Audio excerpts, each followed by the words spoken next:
Life is often described in terms of complexity, as something vast and intricate, built from countless parts interacting in delicate harmony. Yet beneath this immense variety lies a kind of quiet order, a rhythm, and even a language. This language is not spoken with words but written with molecules, carried in energy, and expressed in patterns that repeat across time and space. To listen for it is to notice how every living thing, from the smallest bacterium drifting in the ocean to the largest forest that stretches across continents, follows certain common threads. These threads are soft but unbroken, and when followed patiently, they reveal that life is not a collection of separate pieces, but one ongoing conversation that began billions of years ago and continues still. When we begin to think of life as a language, the image becomes calm and unhurried. There is no rush to translate every phrase, no urgency to decode every detail. Instead, there is a sense of listening quietly, observing how one part flows into another. Much like sitting at the edge of a forest and noticing the rustle of leaves, the hum of insects, the shifting of light and shadow, one begins to sense that life expresses itself through patterns. Each of these patterns is connected, and together they compose the story of living things. This story does not begin with humans, or even with animals and plants.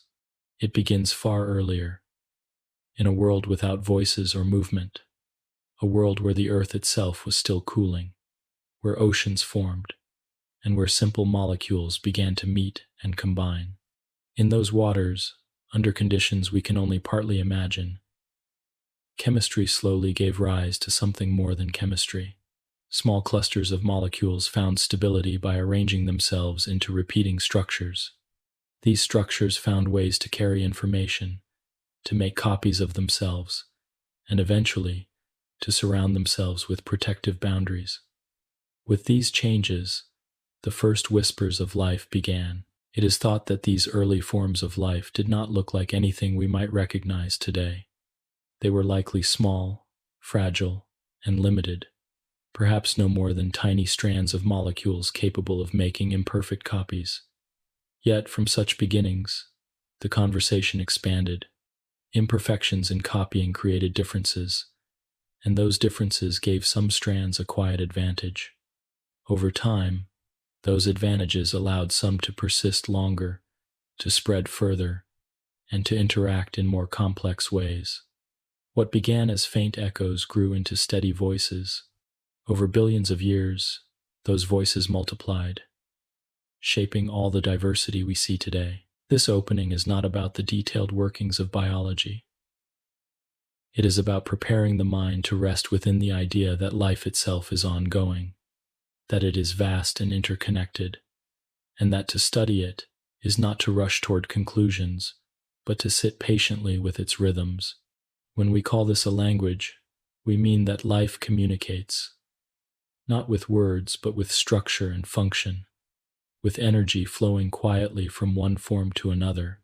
The green of leaves tells us that light has been captured and turned into food. The slow beating of a heart tells us that blood is carrying oxygen through a body. The way a forest changes with the seasons tells us that cycles of growth and rest shape the years.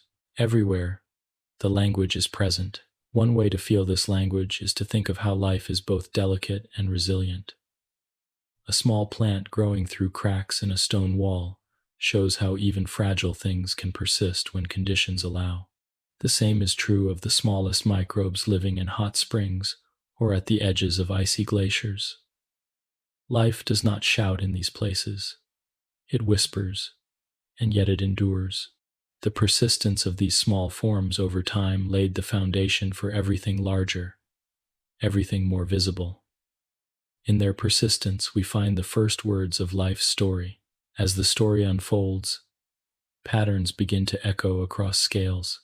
At the smallest scale, inside cells, there are cycles of energy, of intake and release, of balance, maintained through countless small reactions. At larger scales, organisms themselves move in cycles, growing, reproducing, and eventually returning their material back to the earth. At the largest scales of all, ecosystems cycle nutrients and energy between living and non-living parts of the world, balancing in ways that sustain countless creatures at once. The beauty of this is that it is not chaos, but order expressed softly, repeated again and again. Each scale speaks in harmony with the others. To listen to this language is to see how connected everything island. A tree, for instance, draws water from the soil and sunlight from above. The sugars it produces through photosynthesis are not just for itself. They may feed insects, birds, or mammals. And when the tree eventually falls, its wood and leaves nourish fungi and countless microbes, which in turn release nutrients back into the soil. Those nutrients may then support new growth, and the cycle continues. The tree does not act alone. It speaks with the soil, with the air, with other organisms around it. In this sense, each living thing is both an individual and part of a larger sentence, part of a broader meaning. This language is not always easy to hear because it is not loud. It unfolds slowly, sometimes over seasons, sometimes over millennia. Consider evolution, where small changes accumulate in a population over immense spans of time. Each generation adds a small word, a small phrase, until eventually a whole new form emerges. The fossil record, which captures ancient shells, bones, and impressions in stone, is one way we glimpse these long sentences written by life itself. They remind us that we are part of a history stretching far beyond human memory. To begin a calm exploration of this subject is to allow the mind to slow. In the quiet, patterns become clearer. The mind drifts from the present moment to the vastness of the past, and forward to the possibilities of the future. Life continues regardless of whether we notice it, but by noticing, by resting within its rhythms, we connect ourselves more deeply to the world that sustains us. The language of life is all around in the breath we take, in the food we eat, in the air and water that pass through us, and in the countless organisms that share this planet. This first step in our journey is an invitation to slow down, to breathe, and to let the steady rhythm of life's language become a kind of background music. In the following parts, we will explore more of its details: the structure of cells, the quiet code of DNA, the flow of energy, and the vast web of interactions that link species together. But here, in this gentle opening, it is enough simply to recognize that there is a language, and that it is spoken everywhere, softly, persistently, patiently. Life does not hurry, and neither should we. By listening, by reflecting, we begin to see that this language is not separate from us. It is within us, around us, and it has been unfolding long before we arrived. To rest with that thought is to rest with the story of life itself, a story told not in haste, but in endless, quiet continuity. 2. What is life? When we speak about life, the word feels so familiar that it is easy to overlook its depth. We say a plant is alive when its leaves are green, and we recognize an animal as alive when it moves or breathes. Yet if we look more closely, what do we really mean when we say something is living? The answer is not simple, and for centuries people have wondered about it, trying to separate what is alive from what is not. Scientists, philosophers, and poets alike have attempted to define it, but no single description captures it entirely. Instead, we approach the question gently, step by step, noticing the traits that living things share, traits that allow them to endure, to change, and to continue across generations. Life begins with structure. At the most basic level, all living things are composed of cells. A cell may be as simple as a single bacterium floating unseen in a droplet of water, or as complex as a neuron in the human brain, transmitting electrical impulses. But whether simple or complex, every living organism is made of these tiny units. This shared foundation is one of the clearest markers of life. Non-living things may be built of atoms and molecules, but they lack the cellular organization that gives life its structure and its boundaries. Within each cell lies an intricate world, a membrane that separates the inside from the outside, organelles that handle tasks of energy, storage, and synthesis, and a central storehouse of information in the form of DNA or RNA. These components together allow a cell not just to exist but to function, to maintain its integrity against the pull of chaos. From this organization flows order. Life is not random arrangement but carefully structured design. Molecules inside cells do not drift aimlessly. They interact in repeating, predictable patterns. Enzymes fold into precise shapes. Proteins align into fibers. Membranes curve into spheres and tubes, each shape tied to a purpose. This order extends outward, from the way tissues form in plants and animals, to the symmetry of leaves and flowers, or the branching of trees and blood vessels. Such orderliness suggests that life is distinguished not only by its material but by the way that material is organized. Without order, cells would dissolve into chemical noise. With it, they achieve something remarkable: continuity, growth, and resilience. Another quality of life is sensitivity, the ability to respond to stimuli. Even the simplest organisms show this trait. A bacterium may swim toward nutrients or away from harmful chemicals. A plant bends toward the light, its stems elongating on one side to adjust its growth. Animals respond more visibly. A startled deer raises its head at the sound of a twig snapping. A human pupil widens in dim light. These responses show that living things are not isolated. They are tuned to their environment, receptive and adaptive. Sensitivity allows them to survive by adjusting to changes, whether immediate or long-term. It is part of life's conversation with the world, a way of listening and answering.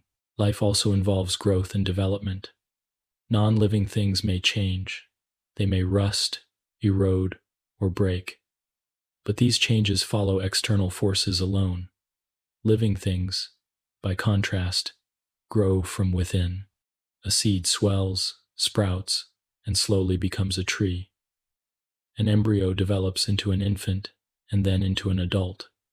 Growth is not mere expansion, but a regulated process guided by internal instructions. Cells divide, tissues differentiate, organs form in patterns shaped by genes and influenced by environment. This growth is accompanied by reproduction, the capacity to produce new individuals. Some organisms do so by simple division, one cell splitting into two. Others require complex unions, as in plants and animals that combine genetic material from two parents. Whatever the method, reproduction ensures that life continues, that its patterns are not lost when one generation ends but passed onward, reshaped but enduring. To sustain growth and reproduction, life must harness energy. All living things require a constant supply of energy to drive their functions. Plants, algae, and certain bacteria capture light from the sun, turning it into chemical energy through photosynthesis. Animals and fungi consume other organisms, breaking down organic material to release stored energy. Within every cell, tiny powerhouses called mitochondria or their equivalents manage this flow, converting molecules of sugar or fat into usable energy through a process known as respiration. The energy is used for movement, repair, division, and communication. Without it, life would cease almost immediately, for no function could continue. In this way, energy use becomes another defining trait of the living, a quiet flame that must be continually fed. Another essential feature of life is homeostasis, the ability to maintain balance. The external environment shifts constantly. Temperatures rise and fall. Water levels fluctuate. Nutrients appear and disappear. Yet within their boundaries, living organisms preserve stability. Human bodies, for example, maintain a narrow internal temperature. Cells regulate their water content, their salt balance, their pH, holding conditions steady so that biochemical reactions can proceed without disruption. This balance is not rigid but dynamic, a constant adjustment to shifting circumstances. It is like a calm center amid turbulence, allowing life to continue even when the environment grows harsh. Underlying all of these traits is one more: the capacity for evolutionary adaptation. Life does not remain fixed, but changes slowly across generations. Through tiny variations in genes and through natural selection, populations shift. A moth may change its coloration over time to match a darkened forest. A plant may develop resistance to drought after many seasons of scarcity. These adaptations accumulate, allowing species to survive in new conditions and shaping the diversity of life across Earth. Evolution is not simply an optional trait, but a defining one. Without the capacity to adapt, life would be unable to endure over geological time. It is through adaptation that life remains not only present but resilient, adjusting and reshaping itself in response to the Earth's shifting landscapes and climates. When we gather these traits together, cellular organization, order, sensitivity, growth and reproduction, energy use, homeostasis, and adaptation, we come close to a definition of life. Each trait on its own might be found in some non-living process. Crystals, for example, grow and display order. Machines consume energy and even respond to stimuli in limited ways. But only life combines all of these traits seamlessly into one continuous system. Only life grows, responds, maintains balance, reproduces, and evolves.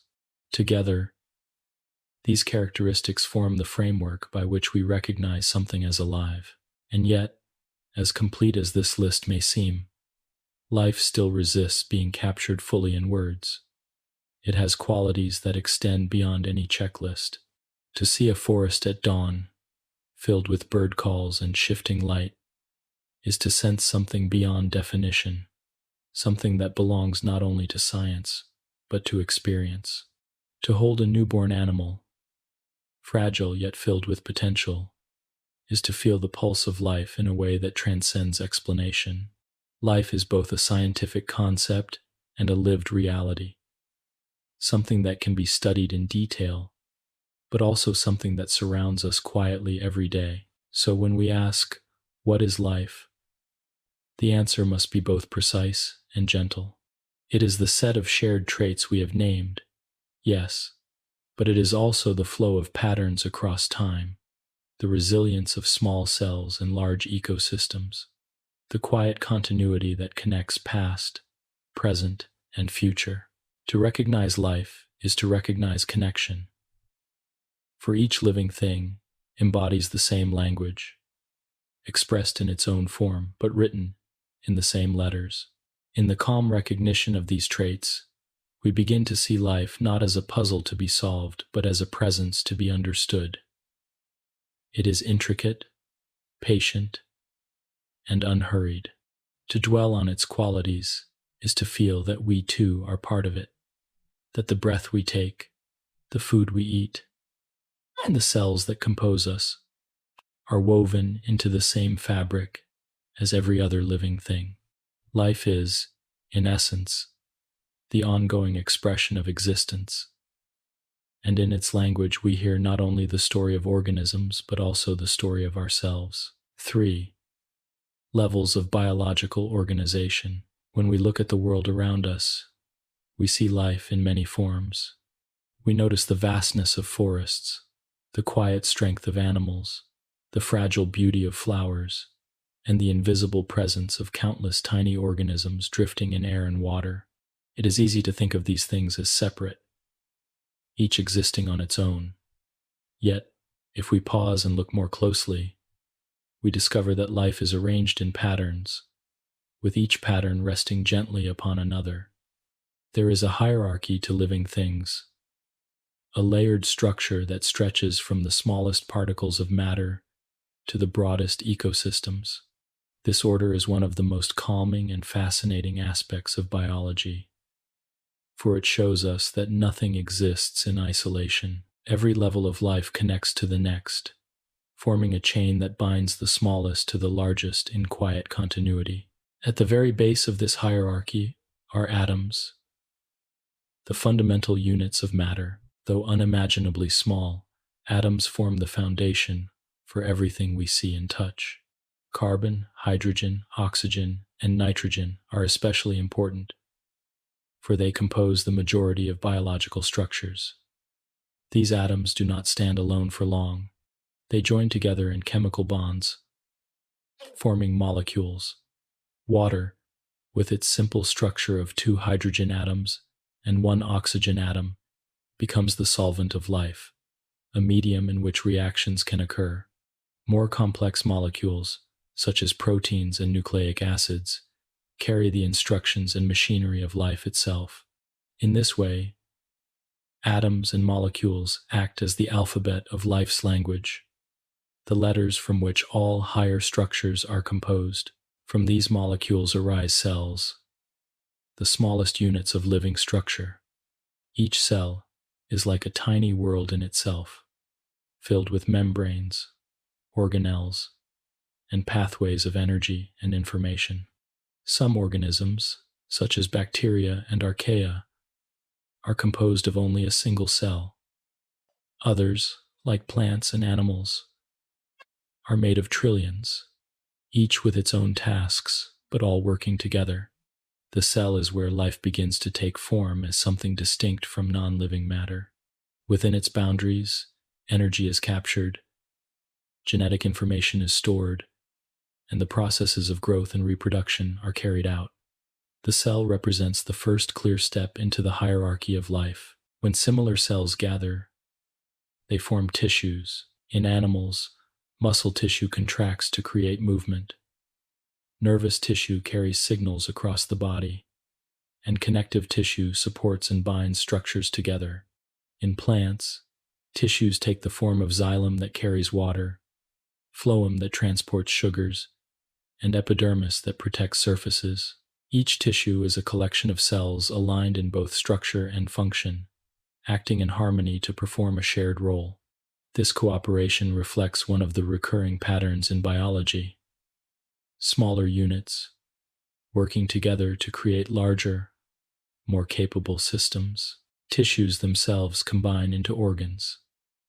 An organ is a structure with a defined role, such as the heart, which pumps blood, or the leaf of a plant, which captures sunlight for photosynthesis. Each organ is more than the sum of its parts, for within it, tissues interact in complex ways. The heart, for example, is built from muscle tissue that contracts rhythmically, connective tissue that provides structure, nervous tissue that regulates heartbeat, and epithelial tissue that lines chambers and vessels. Together, these tissues create a pump that sustains the flow of blood. In the leaf, layers of tissues manage light, capture, gas, exchange, and water movement. The organ is a sentence written in the language of tissues, expressing a function that no single tissue could achieve alone. Beyond organs, the hierarchy expands to organ systems. In animals, the digestive system works as a coordinated set of organs: mouth, stomach, intestines, liver, and others, each contributing to the breakdown and absorption of food. The respiratory system allows for the intake of oxygen and the release of carbon dioxide. The circulatory system moves blood and nutrients throughout the body. Plants, though built differently, also have systems. Root systems anchor the plant and draw nutrients from the soil, while shoot systems collect light and carbon dioxide above the ground. An organ system is a collection of organs that share a broader purpose, and it demonstrates how cooperation extends beyond individual structures. When all the systems come together, they form the organism. An organism is a complete living being, capable of independent existence. It may be a single bacterium, simple but self-sufficient, or a complex creature like a whale or a tree, composed of countless interacting parts. The organism represents a level where life feels most familiar to us, for it is the form in which we usually encounter it. It is also the level where individuality emerges, for each organism is a distinct expression of life, shaped by its genes, its history, and its environment. But the hierarchy does not stop there. Organisms of the same kind, living together in a particular area, form a population. A population of oak trees in a forest, a school of fish in the ocean, or a flock of birds in the sky. Within populations, organisms interact with one another, compete for resources, cooperate in groups, and reproduce to create new generations. Populations are dynamic, growing or shrinking over time, shifting in response to environmental changes. They represent life at a scale larger than the individual, but still focused on one species. When multiple populations of different species share the same environment, they form a community. A forest community might include trees, shrubs, insects, birds, mammals, fungi, and countless microbes. A pond community could consist of fish, frogs, algae, and water plants. Each species within a community interacts with others, sometimes competing, sometimes cooperating, always influencing one another. The community represents the richness of life and interaction, the chorus of voices rather than a single line of melody. Finally, when a community interacts with the non-living world around it, we reach the level of the ecosystem. An ecosystem includes not only living organisms but also air, water, soil, and climate. It is the integration of the biotic and the abiotic, the living and the non-living, into a single functioning whole. A desert, a coral reef, a grassland, all are ecosystems, each shaped by the interplay of organisms and their environment. Within ecosystems, energy flows from the sun through plants and onward to animals and decomposers, while nutrients cycle through soil, water, and air. The ecosystem shows life at its most interconnected, where no part can be separated from the whole without losing meaning. Above ecosystems lies the biosphere, the thin layer of Earth where all life exists. It stretches from the deep ocean to the highest mountaintops, from polar ice to tropical rainforests. The biosphere is the final level of organization, encompassing every organism, every population, every community, and every ecosystem. It is the sum of life on Earth, the great conversation spoken across continents and centuries. Each level of this hierarchy adds something new. Atoms alone cannot reproduce. Molecules alone cannot respond. Cells bring functions together, but tissues refine them. Organs specialize. Organ systems coordinate. Organisms embody individuality. Populations create continuity. Communities bring diversity. Ecosystems connect to the physical world, and the biosphere embraces all. At every step, new properties emerge. Properties that cannot be predicted by looking only at the level below. This emergence is one of the most striking features of life's organization, showing us that the whole is always greater than the sum of its parts.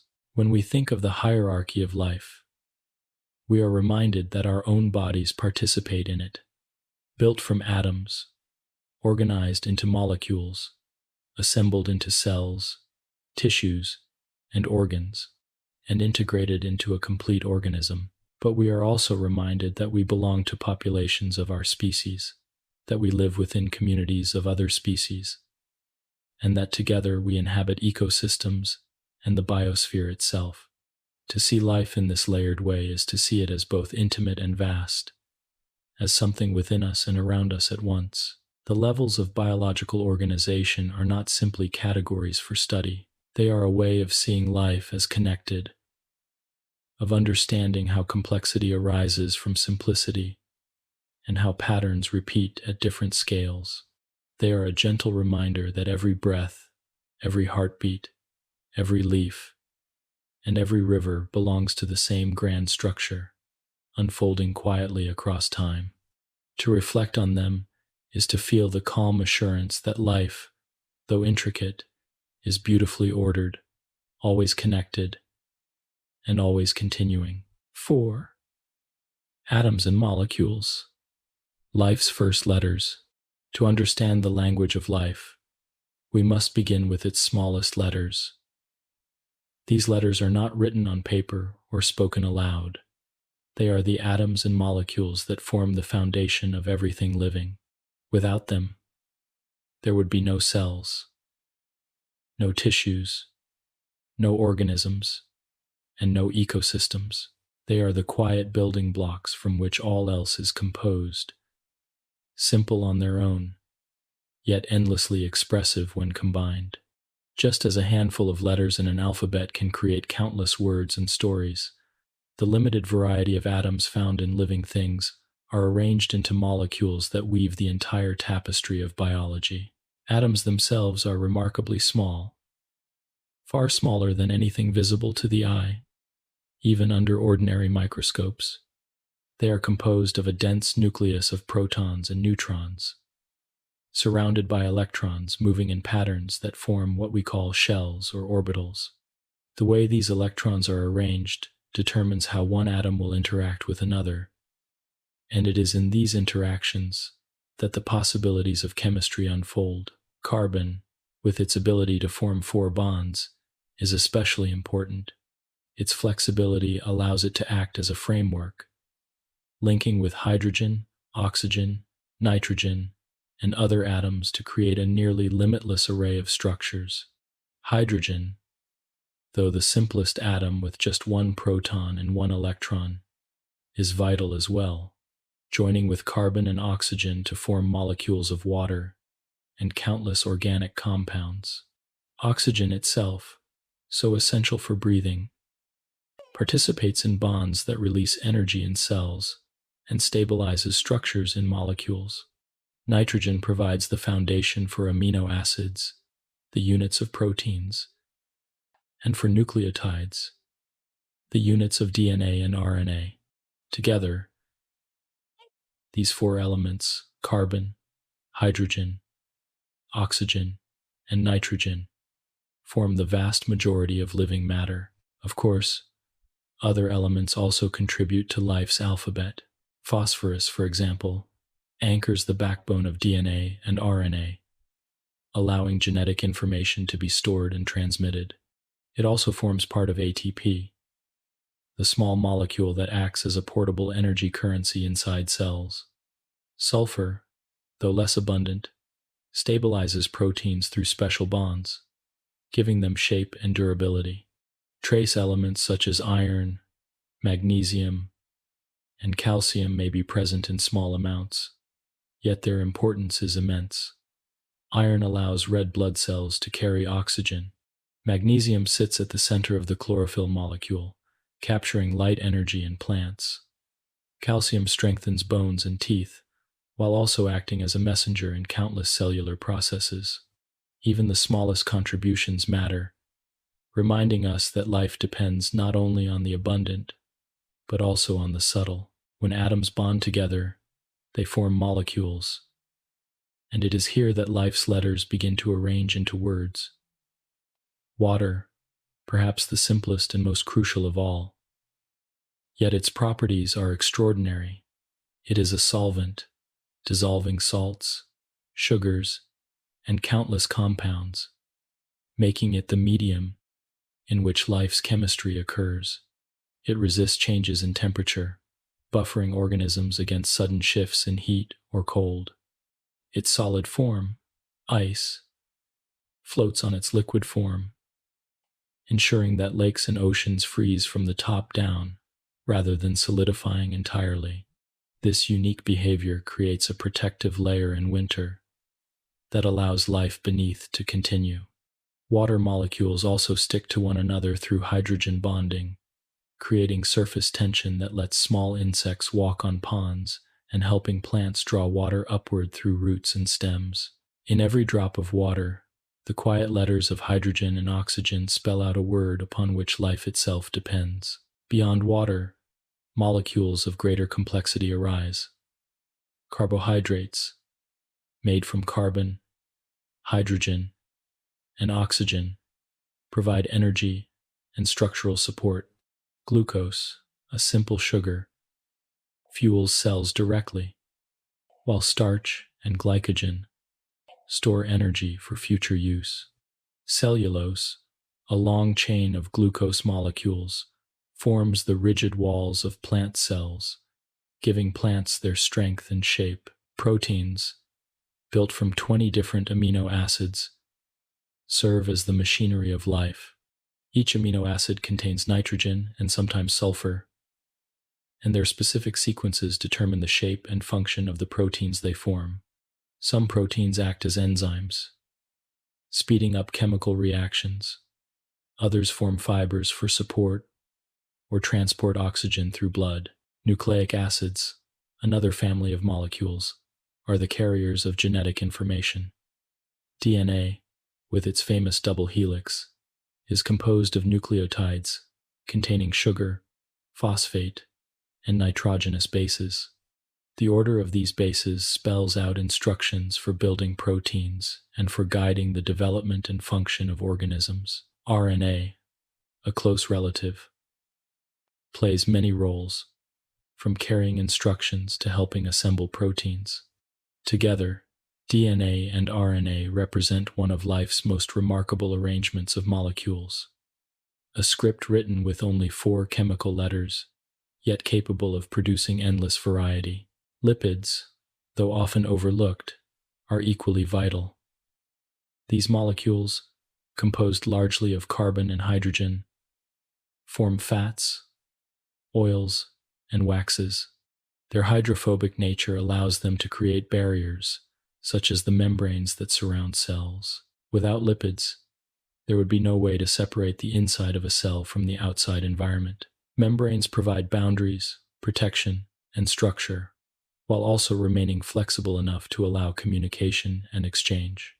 Lipids also serve as long-term energy storage and provide insulation in animals.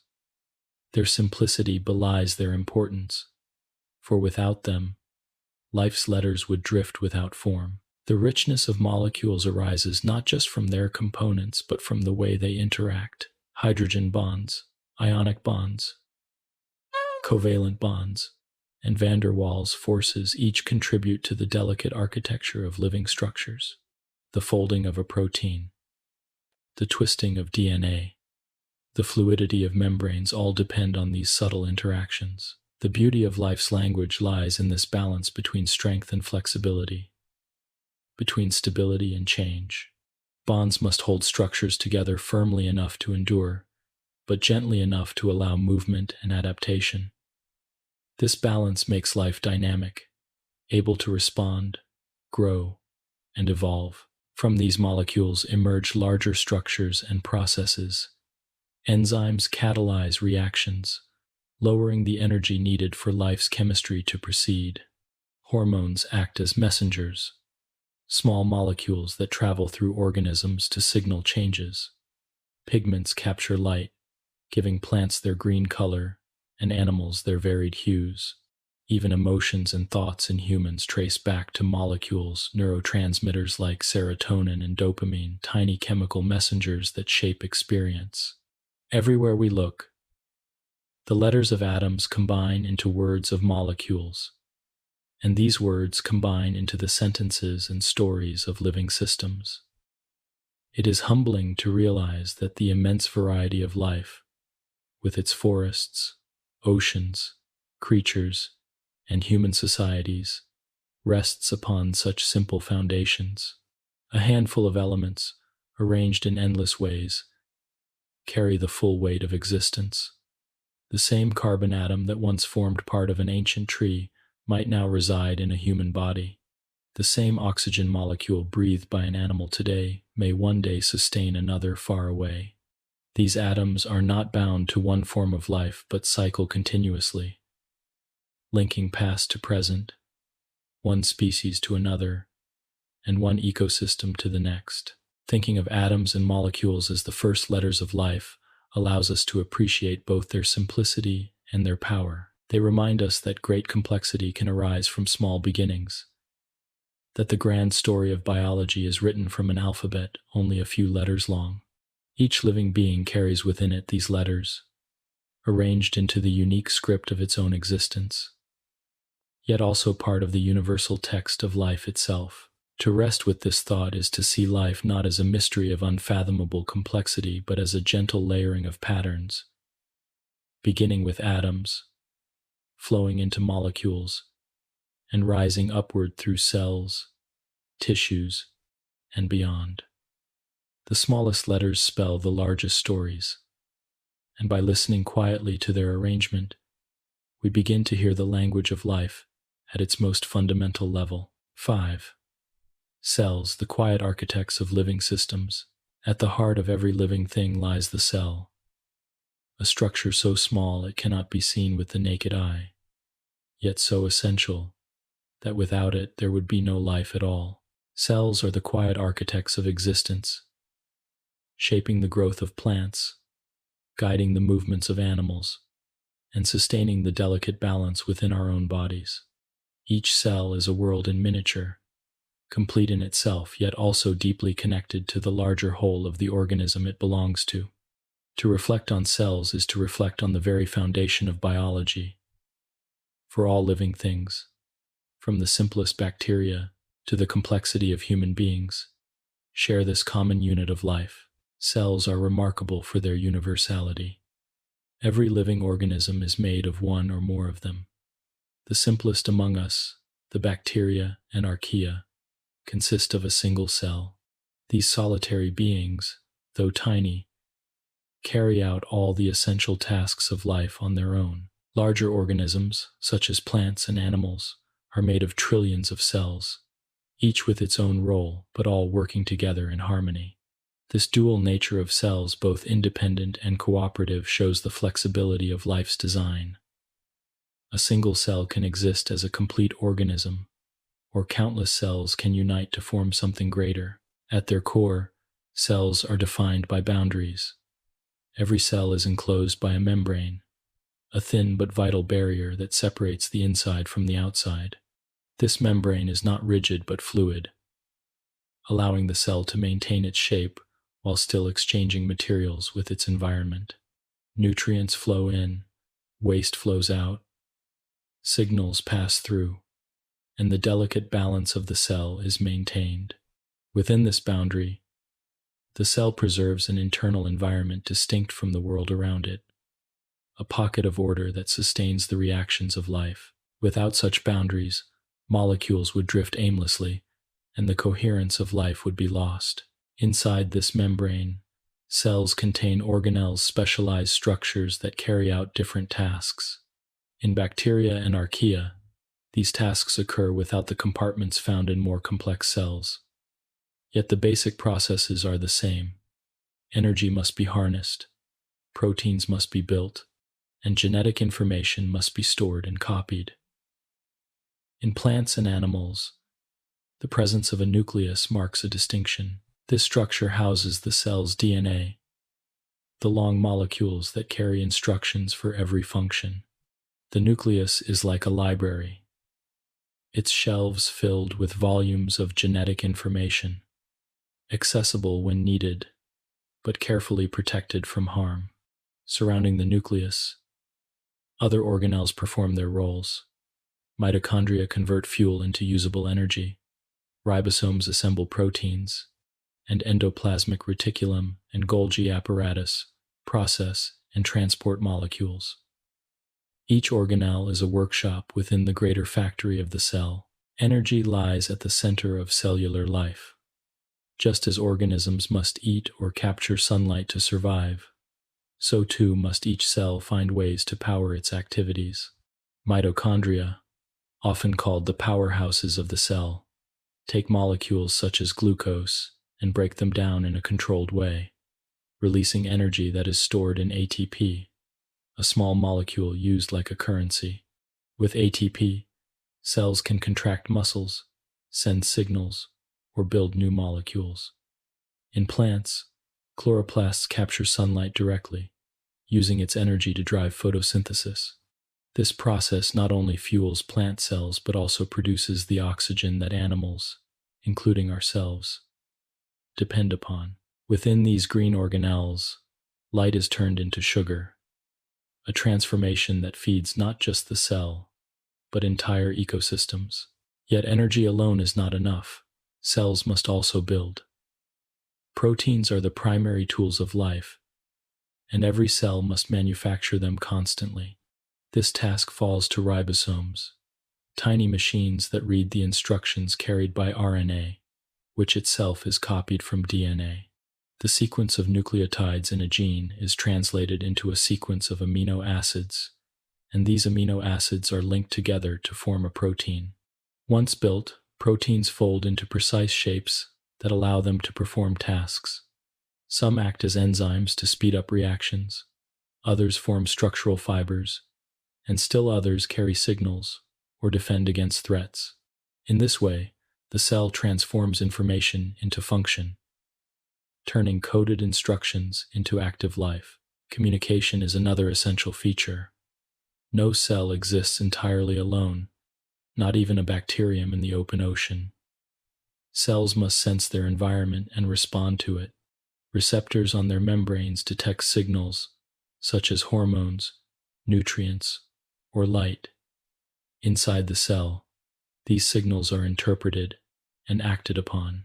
In multicellular organisms, communication becomes even more complex. Cells send chemical messengers to one another, coordinate their growth, and sometimes sacrifice themselves for the good of the whole. The immune cells of animals, for instance, patrol the body, recognizing intruders and signaling to one another to mount defenses. Plant cells, though rooted in place, release chemical signals to warn neighboring plants of predators or to attract pollinators. Through these exchanges, cells participate in a quiet dialogue that sustains the larger organism. The diversity of cells is astonishing. Neurons in the human brain stretch out long fibers to connect with thousands of other cells, transmitting electrical signals that form the basis of thought and sensation. Red blood cells, by contrast, are small and simple, carrying oxygen through the body with remarkable efficiency. Muscle cells are long and strong, able to contract with great force. In plants, guard cells open and close, tiny pores on leaves, regulating the intake of carbon dioxide and the release of water. Even within a single organism, cells adopt countless forms, each adapted to its particular role, yet all sharing the same fundamental structure and rules. Despite their variety, cells also share vulnerabilities. They can be damaged by toxins, by changes in temperature or pH, or by disruptions in their delicate balance of molecules. Viruses exploit this vulnerability, entering cells and hijacking their machinery to replicate themselves. Sometimes cells malfunction, dividing uncontrollably and forming tumors. These challenges remind us that while cells are resilient, they are also fragile, and their well-being depends on both internal regulation and the support of the organism as a whole. It is remarkable to consider how cells arose in the first place. The earliest life forms on Earth were likely simple cells, perhaps similar to modern bacteria. Over billions of years, some cells developed the ability to capture energy from sunlight, while others specialized in consuming organic material. At some point, larger cells absorbed smaller ones without digesting them, leading to symbiotic relationships that gave rise to mitochondria and chloroplasts. This cooperation allowed cells to become more complex, eventually giving rise to the diversity of plants, animals, fungi, and protists. The story of life's history is, in many ways, the story of the cell, its origin, its innovations, and its enduring presence. To reflect on cells is to recognize both simplicity and complexity at once. On one hand, they are small, repeating units, endlessly replicated in all living things. On the other, they are incredibly intricate, filled with networks of reactions, structures, and processes. They embody the principle that great complexity can arise from simple foundations, that the language of life is written not in large and obvious strokes, but in the quiet activity of countless tiny worlds. When we breathe, when we move, when we simply exist, it is our cells that make it possible. Each heartbeat, each thought, each sensation is carried out by millions of cells, acting together, communicating, and sustaining us. To pause and imagine this invisible labor is to feel a sense of wonder and humility. We are, in a very real sense, communities of cells, each one alive in its own right, each one a quiet architect, working within a larger whole. In the stillness of reflection, the cell becomes not just a scientific concept, but a symbol of life's design, small, ordered, self-contained, yet capable of connection and cooperation. From cells arise tissues, from tissues organs, from organs entire organisms, and from organisms the vast diversity of life. In this way, the cell stands as the bridge between the tiny letters of atoms and molecules, and the grand story of living systems. To understand cells is to understand the very essence of what it means to be alive, for in every breath, in every moment, they are at work, quietly shaping the architecture of life. 6. Prokaryotes and eukaryotes. When we consider the vast variety of life, it can be easy to become lost in its immensity. There are animals that swim in the deepest oceans, plants that grow on mountain peaks, fungi that spread quietly through the soil, and microscopic organisms that drift unseen in the air. Yet beneath this incredible diversity lies a very simple division, one that separates all living things into two great categories: prokaryotes and eukaryotes. This distinction, though subtle at first glance, represents one of the most important boundaries in biology. It speaks not only to differences in structure but also to the history of life on Earth, to the ways in which organisms function, and to the pathways that evolution has followed over billions of years. Prokaryotes are the simpler of the two categories, and they are also the most ancient. They include bacteria and archaea, tiny organisms composed of a single cell. Despite their simplicity, they are remarkably successful, thriving in nearly every environment on Earth, from the deep sea to boiling hot springs, from Arctic ice to the inside of living bodies. Their structure is pared down to essentials: a cell membrane, a bit of cytoplasm, ribosomes to make proteins, and a loop of DNA carrying instructions. Unlike more complex cells, prokaryotes lack a nucleus. Their genetic material floats freely in the cytoplasm, coiled into a region called the nucleoid. They also lack membrane-bound organelles such as mitochondria or chloroplasts. Instead, all the tasks of life are carried out in the same space, with enzymes and molecules mingling together in a fluid environment. This apparent simplicity, however, is not a weakness, but a strength. Prokaryotes are efficient, adaptable, and resilient, able to reproduce quickly and adjust to changing conditions with remarkable speed.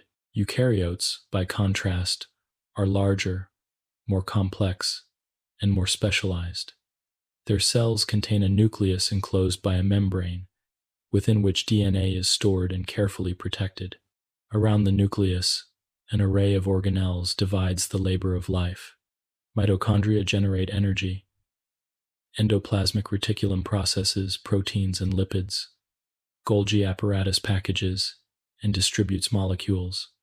And lysosomes recycle cellular waste. In plants and algae, chloroplasts capture sunlight, turning it into chemical energy.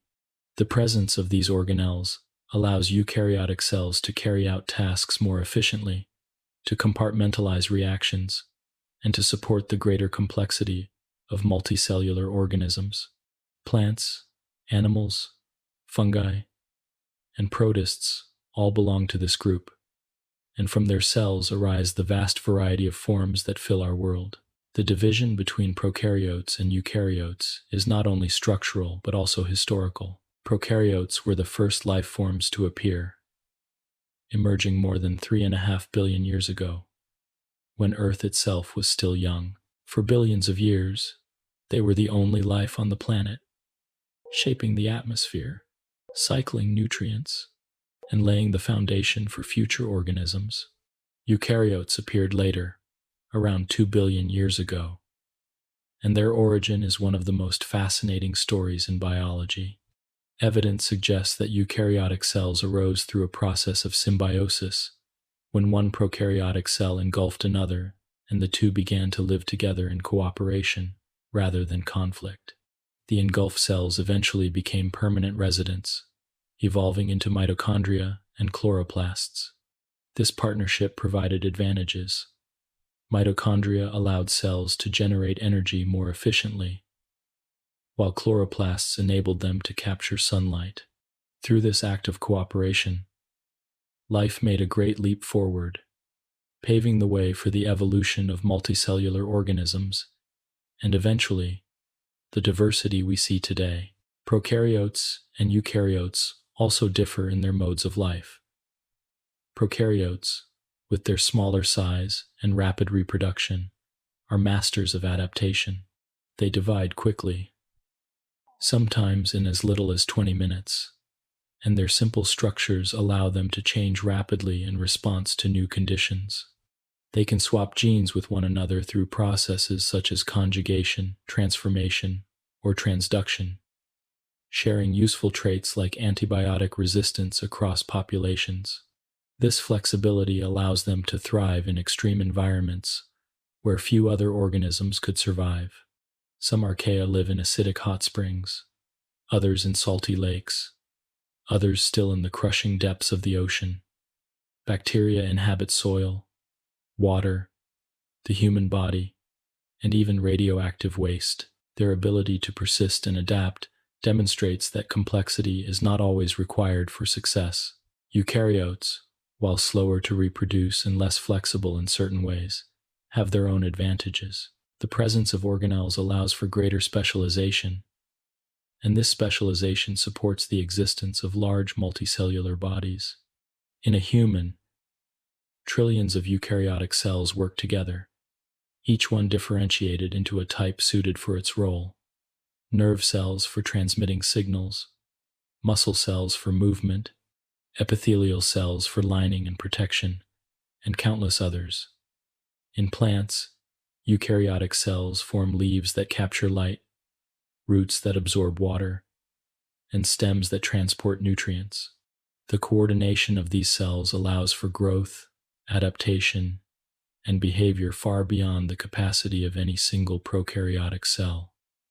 Complexity brings not only fragility but also extraordinary potential. Despite their differences, prokaryotes and eukaryotes share much in common. Both rely on the same fundamental molecules: DNA for information, proteins for function, lipids for membranes, and carbohydrates for energy. Both use ribosomes to translate genetic instructions into proteins. Both follow the same basic principles of chemistry and physics, drawing energy from their environments and using it to maintain order. In this sense, the division between them is not absolute but rather a branching of the same tree. Life, in all its forms, rests on the same foundation, even as it diverges into different paths. The relationship between prokaryotes and eukaryotes is not merely historical. It continues today in countless ways. Human bodies, for instance, are composed of eukaryotic cells, but they also host vast populations of bacteria that aid in digestion, protect against harmful invaders, and help regulate immune systems. Plants rely on bacteria in the soil to fix nitrogen, making it available for growth. Entire ecosystems depend on prokaryotes to recycle nutrients, to decompose organic matter, and to form the base of food chains. Far from being primitive relics of the past, prokaryotes remain essential to the present and the future of life. To reflect on prokaryotes and eukaryotes is to see two expressions of life's design, one streamlined and efficient, the other complex and cooperative. Neither is better or worse. Each is suited to its place in the web of existence. Together, they illustrate the range of possibilities that life can explore, from the simplicity of a single cell to the intricacy of vast multicellular organisms. They also remind us that cooperation, as much as competition, has shaped the history of life. The origin of eukaryotic cells was not a conquest but a partnership, one that endures in every mitochondrion and chloroplast today. In the quiet balance of these two categories, we see the story of life's resilience. Prokaryotes, ancient and enduring, continue to thrive in every corner of the earth. Eukaryotes, newer and more elaborate, fill the planet with forests, animals, and oceans, teeming with creatures. Together they sustain the biosphere, each contributing in its own way to the grand conversation of existence. To understand them is to understand that life can be both simple and complex, both solitary and communal, both ancient and ever new. And so, when we speak of prokaryotes and eukaryotes, we are not just dividing life into two groups. We are acknowledging two ways of being, two modes of survival, two paths that life has taken through time. Both paths continue, interwoven and inseparable, shaping the earth with quiet persistence. In their contrast and their connection, they remind us of life's ability to adapt, to cooperate, and to flourish in endless forms. 7. DNA and the code of life. If life is a language, then DNA is the script in which it is written. Every living organism carries within it a quiet record, a set of instructions that guides its growth, its function, and its continuity across generations. This record is written not with ink but with molecules, and though it is silent, it speaks clearly to every cell, shaping the endless diversity of life from a shared foundation. DNA, or deoxyribonucleic acid, is perhaps the most elegant of life's inventions. A molecule simple in structure yet profound in its capacity to store and transmit information. To reflect on DNA is to reflect on the very essence of heredity and the continuity of existence. DNA is composed of just a few ingredients, yet from them arises extraordinary complexity. Its structure resembles a twisted ladder, a double helix coiled gracefully upon itself. The sides of the ladder are made of alternating sugars and phosphates, while the rungs consist of pairs of nitrogenous bases. There are 4 bases in total: adenine, thymine, cytosine, and guanine.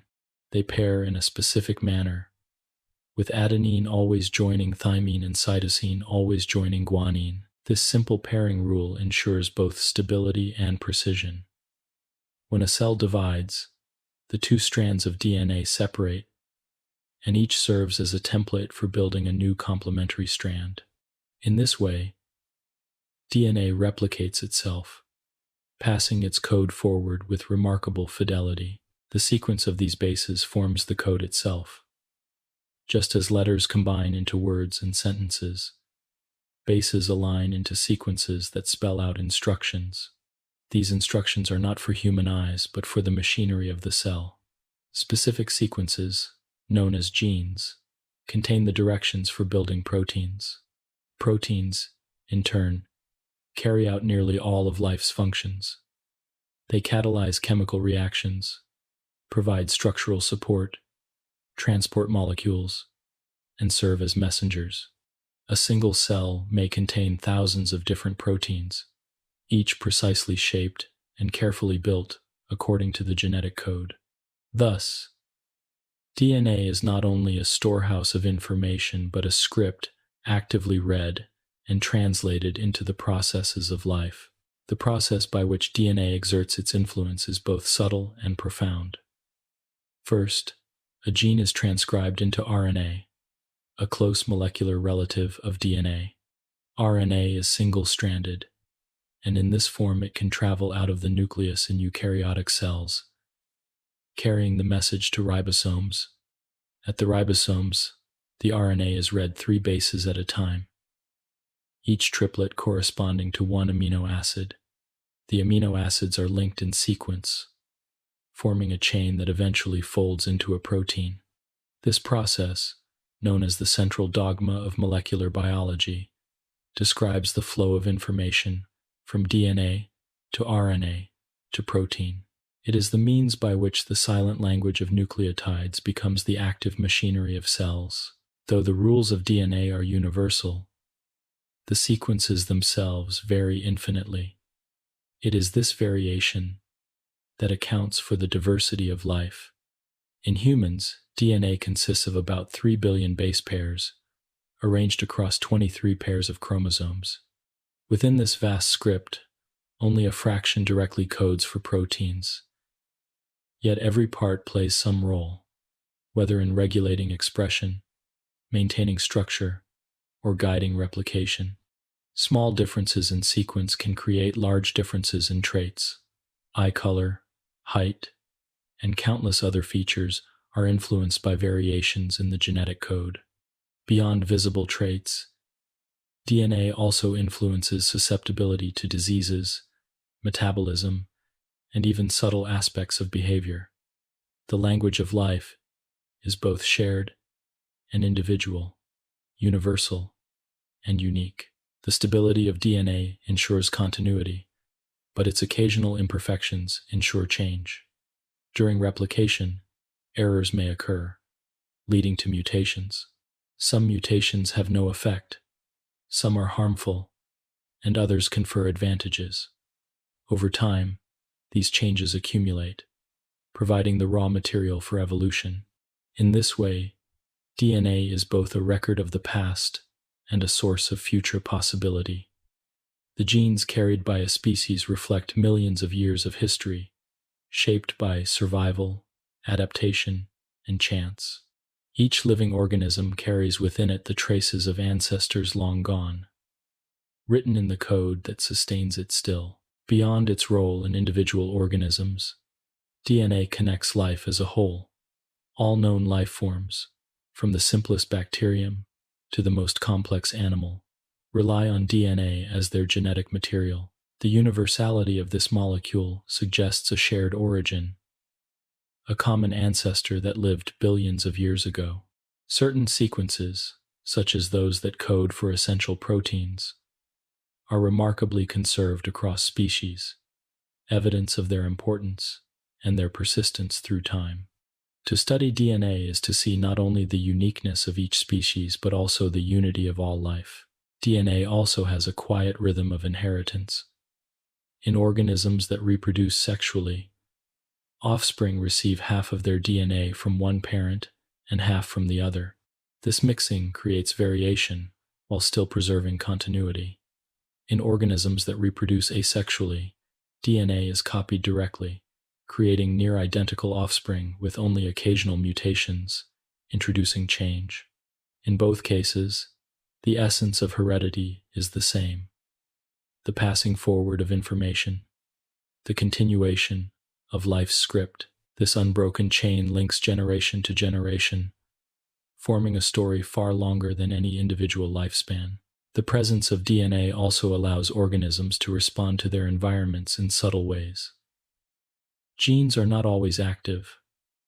They are switched on or off depending on conditions. A cell may express certain proteins only when nutrients are scarce, or when temperatures change, or when signals from other cells are received. This regulation ensures that resources are used efficiently, that functions are carried out only when needed, and that organisms remain adaptable. The genetic code is not a rigid set of instructions, but a flexible script, capable of adjusting to circumstance. To reflect on DNA is to recognize both its simplicity and its power. A molecule composed of sugars, phosphates, and bases seems, at first, ordinary. Yet in its sequences lies the blueprint for all living forms, for the rise of forests and oceans, for the beating of hearts and the flowering of minds. It is a reminder that profound outcomes can arise from humble ingredients, that complexity can be born from simplicity. The double helix, elegant in its form, carries the essence of continuity, a symbol of life's endurance and adaptability. Perhaps most humbling of all is the realization that DNA is not ours alone. The same molecule flows through every species, binding us to all of life in a shared history. The code that shapes a bird's song, a tree's growth, or a bacterium's survival is written in the same letters as our own. This universality offers a quiet sense of connection, reminding us that no organism is truly separate. All are part of the same unfolding narrative, each chapter written in the same molecular script. As we sit with this thought, we see DNA not as a distant scientific concept, but as something intimate, present within every cell of our bodies, carrying forward the record of countless ancestors. It whispers across time, linking past to present, guiding growth and sustaining life. To know DNA is to know the language of life at its deepest level, a language that has been spoken for billions of years and will continue, quietly and persistently, for as long as life endures. 8. Proteins and the machinery of cells. If DNA is the script of life, then proteins are the actors upon the stage. They are the machinery that brings instructions into reality. Proteins are everywhere within cells, present in countless shapes and sizes, each one suited to a particular role. Together they form a living orchestra, where every instrument contributes to the harmony of existence. To reflect on proteins is to reflect on how the code of life is transformed into action, how molecules become movement, structure, and function. Proteins are built from smaller units called amino acids. There are 20 standard amino acids used by living things, and they can be arranged in sequences of infinite variety. Each amino acid has the same basic backbone but differs in its side chain, a small chemical group that gives it unique properties. Some side chains are nonpolar and hydrophobic, preferring to avoid water, while others are polar or charged, attracting water and forming bonds. These differences allow amino acids to interact with one another in complex ways, and when they are linked into a chain, they fold into intricate three-dimensional shapes. It is this folding that determines a protein's function. A sequence of amino acids is like a sentence, and its folded shape is the meaning expressed. The process of building proteins begins with DNA. Genes are transcribed into RNA, and RNA carries the instructions to ribosomes. These tiny cellular machines move along the RNA, reading its sequence 3 bases at a time, and adding the corresponding amino acids to a growing chain. The chain then folds, sometimes with the help of chaperone proteins, into its final form. Once folded, it is ready to perform its task. This entire process occurs constantly within cells, with ribosomes producing proteins at remarkable speed. Even in the quiet of rest, cells are busy, assembling the proteins they need to maintain balance, repair damage, and prepare for the demands of tomorrow. Proteins serve an astonishing range of roles. Some act as enzymes, catalysts that speed up chemical reactions. Without enzymes, the chemistry of life would proceed far too slowly to sustain organisms. Enzymes lower the energy needed for reactions, ensuring that processes such as digestion, energy production, and DNA replication occur smoothly. Each enzyme is highly specific, shaped to interact with only one type of molecule, like a key fitting into a lock. This specificity gives cells fine control over their chemistry, allowing them to regulate pathways with precision. Other proteins serve as structural components. Collagen, for example, forms strong fibers that provide support in skin, tendons, and connective tissue. Keratin strengthens hair, nails, and feathers. In plants, proteins combine with other molecules to reinforce cell walls.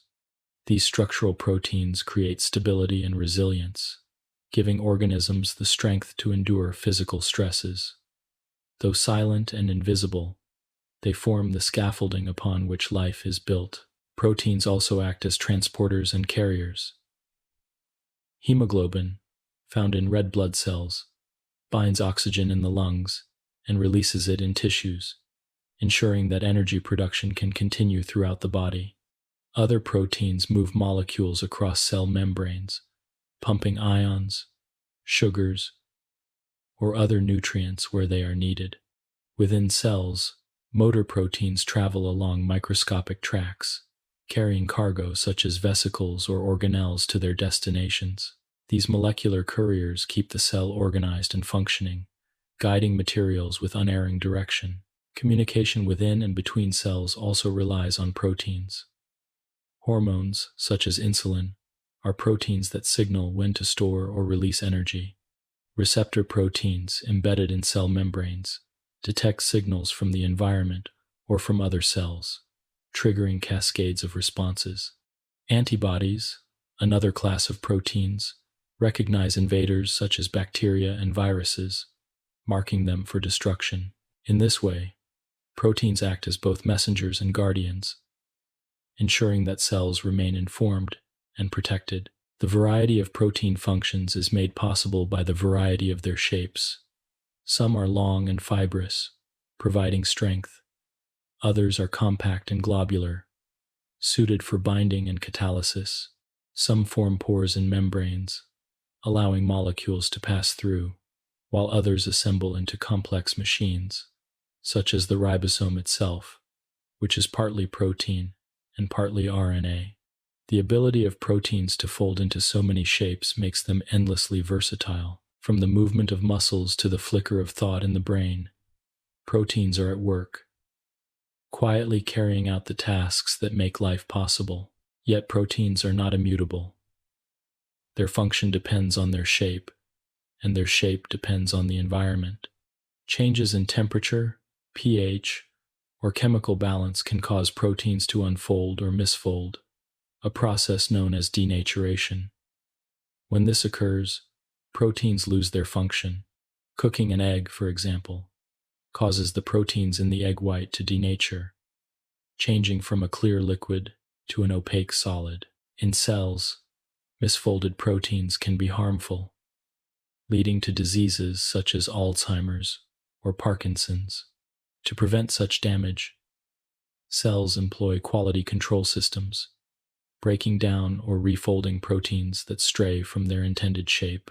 The life of a protein is often temporary. Some remain active for only minutes before being degraded and replaced, while others persist for days or weeks. This turnover ensures flexibility, allowing cells to adjust to changing conditions. Proteins that are no longer needed are dismantled, and their amino acids are recycled into new proteins. In this cycle, there is no waste, only renewal. The constant building, folding, functioning, and recycling of proteins is part of the ongoing rhythm of life. The importance of proteins extends beyond individual organisms. Enzymes, secreted by microbes, break down organic matter in the environment, releasing nutrients that feed entire ecosystems. Proteins in plants capture sunlight and begin the flow of energy through food chains. Even the process of evolution is deeply tied to proteins.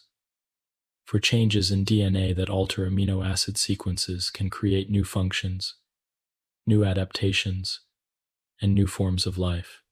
Through proteins, the instructions of genes become reality. And through proteins, life explores the possibilities of existence. To reflect on proteins is to recognize the quiet labor that sustains us. Every breath we take, every movement we make, every thought we form depends on proteins working tirelessly within our cells. They are invisible, yet their presence is constant, their activity unceasing. They are the true machinery of life, transforming the code of DNA into the actions that define living systems. In the end, proteins remind us that life is not abstract but material, not distant but intimate. Within us and around us, these molecules fold, bind, and move, carrying out the endless work of existence.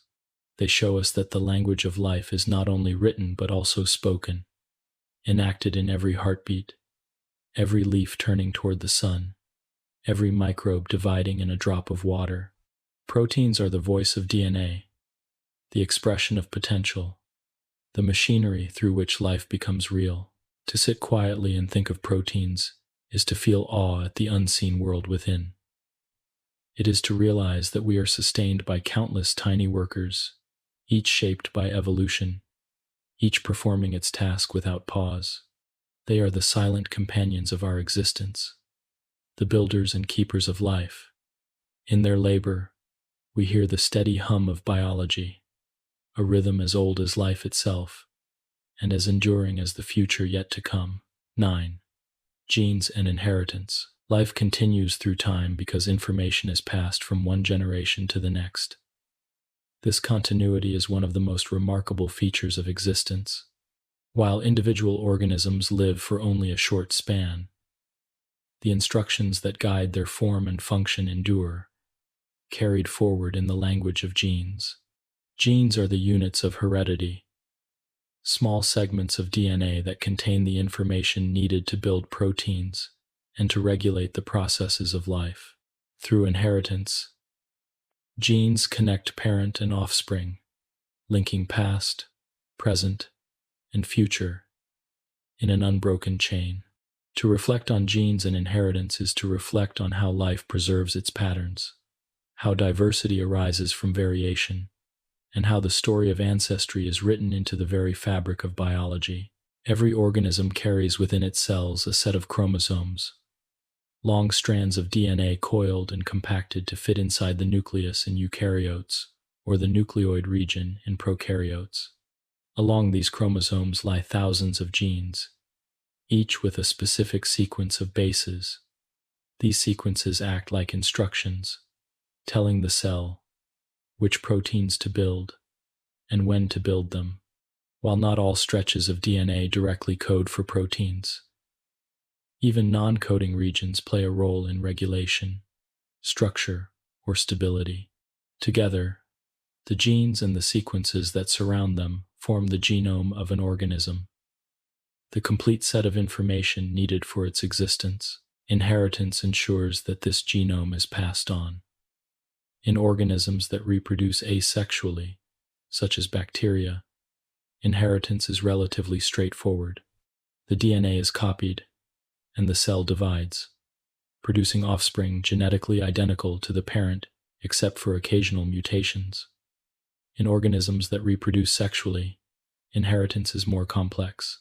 Each parent contributes half of the genetic material to the offspring, so that the child carries a blend of both lineages. This mixing creates variation, ensuring that no two individuals, except identical twins, are exactly the same.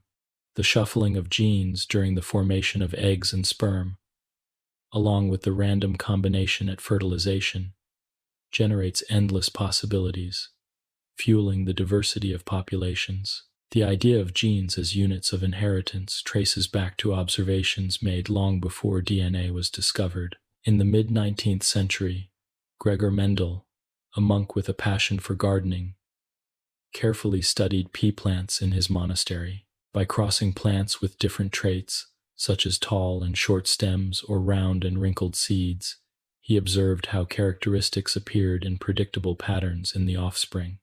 From this, he concluded that traits are controlled by discrete factors, later called genes, that are inherited according to specific rules. Some traits were dominant, masking others that were recessive. By recording ratios of appearance across generations, Mendel revealed the principles of heredity that still guide biology today. Though his work went largely unnoticed during his lifetime, it later became recognized as the foundation of genetics. Genes not only explain continuity but also the source of differences. Variations in DNA sequences create variations in traits. These differences may be small, such as a single change in a base, or larger, such as duplications or deletions of whole segments. Some variations have little to no effect, while others can significantly alter the way a protein is built or how a gene is regulated. These differences are the raw material for evolution, for they provide the diversity upon which natural selection acts. Without variation, populations would remain static, unable to adapt to changing environments. With variation, life explores possibilities, some successful, others not, but always moving forward in new directions. Inheritance can be simple, as Mendel's peas suggested, but it can also be intricate. Many traits are influenced by multiple genes interacting together, as well as by environmental factors. Height in humans, for instance, is not determined by a single gene but by the combined influence of many, along with nutrition and health. Eye color, once thought to follow simple rules, is now known to involve multiple genes working together.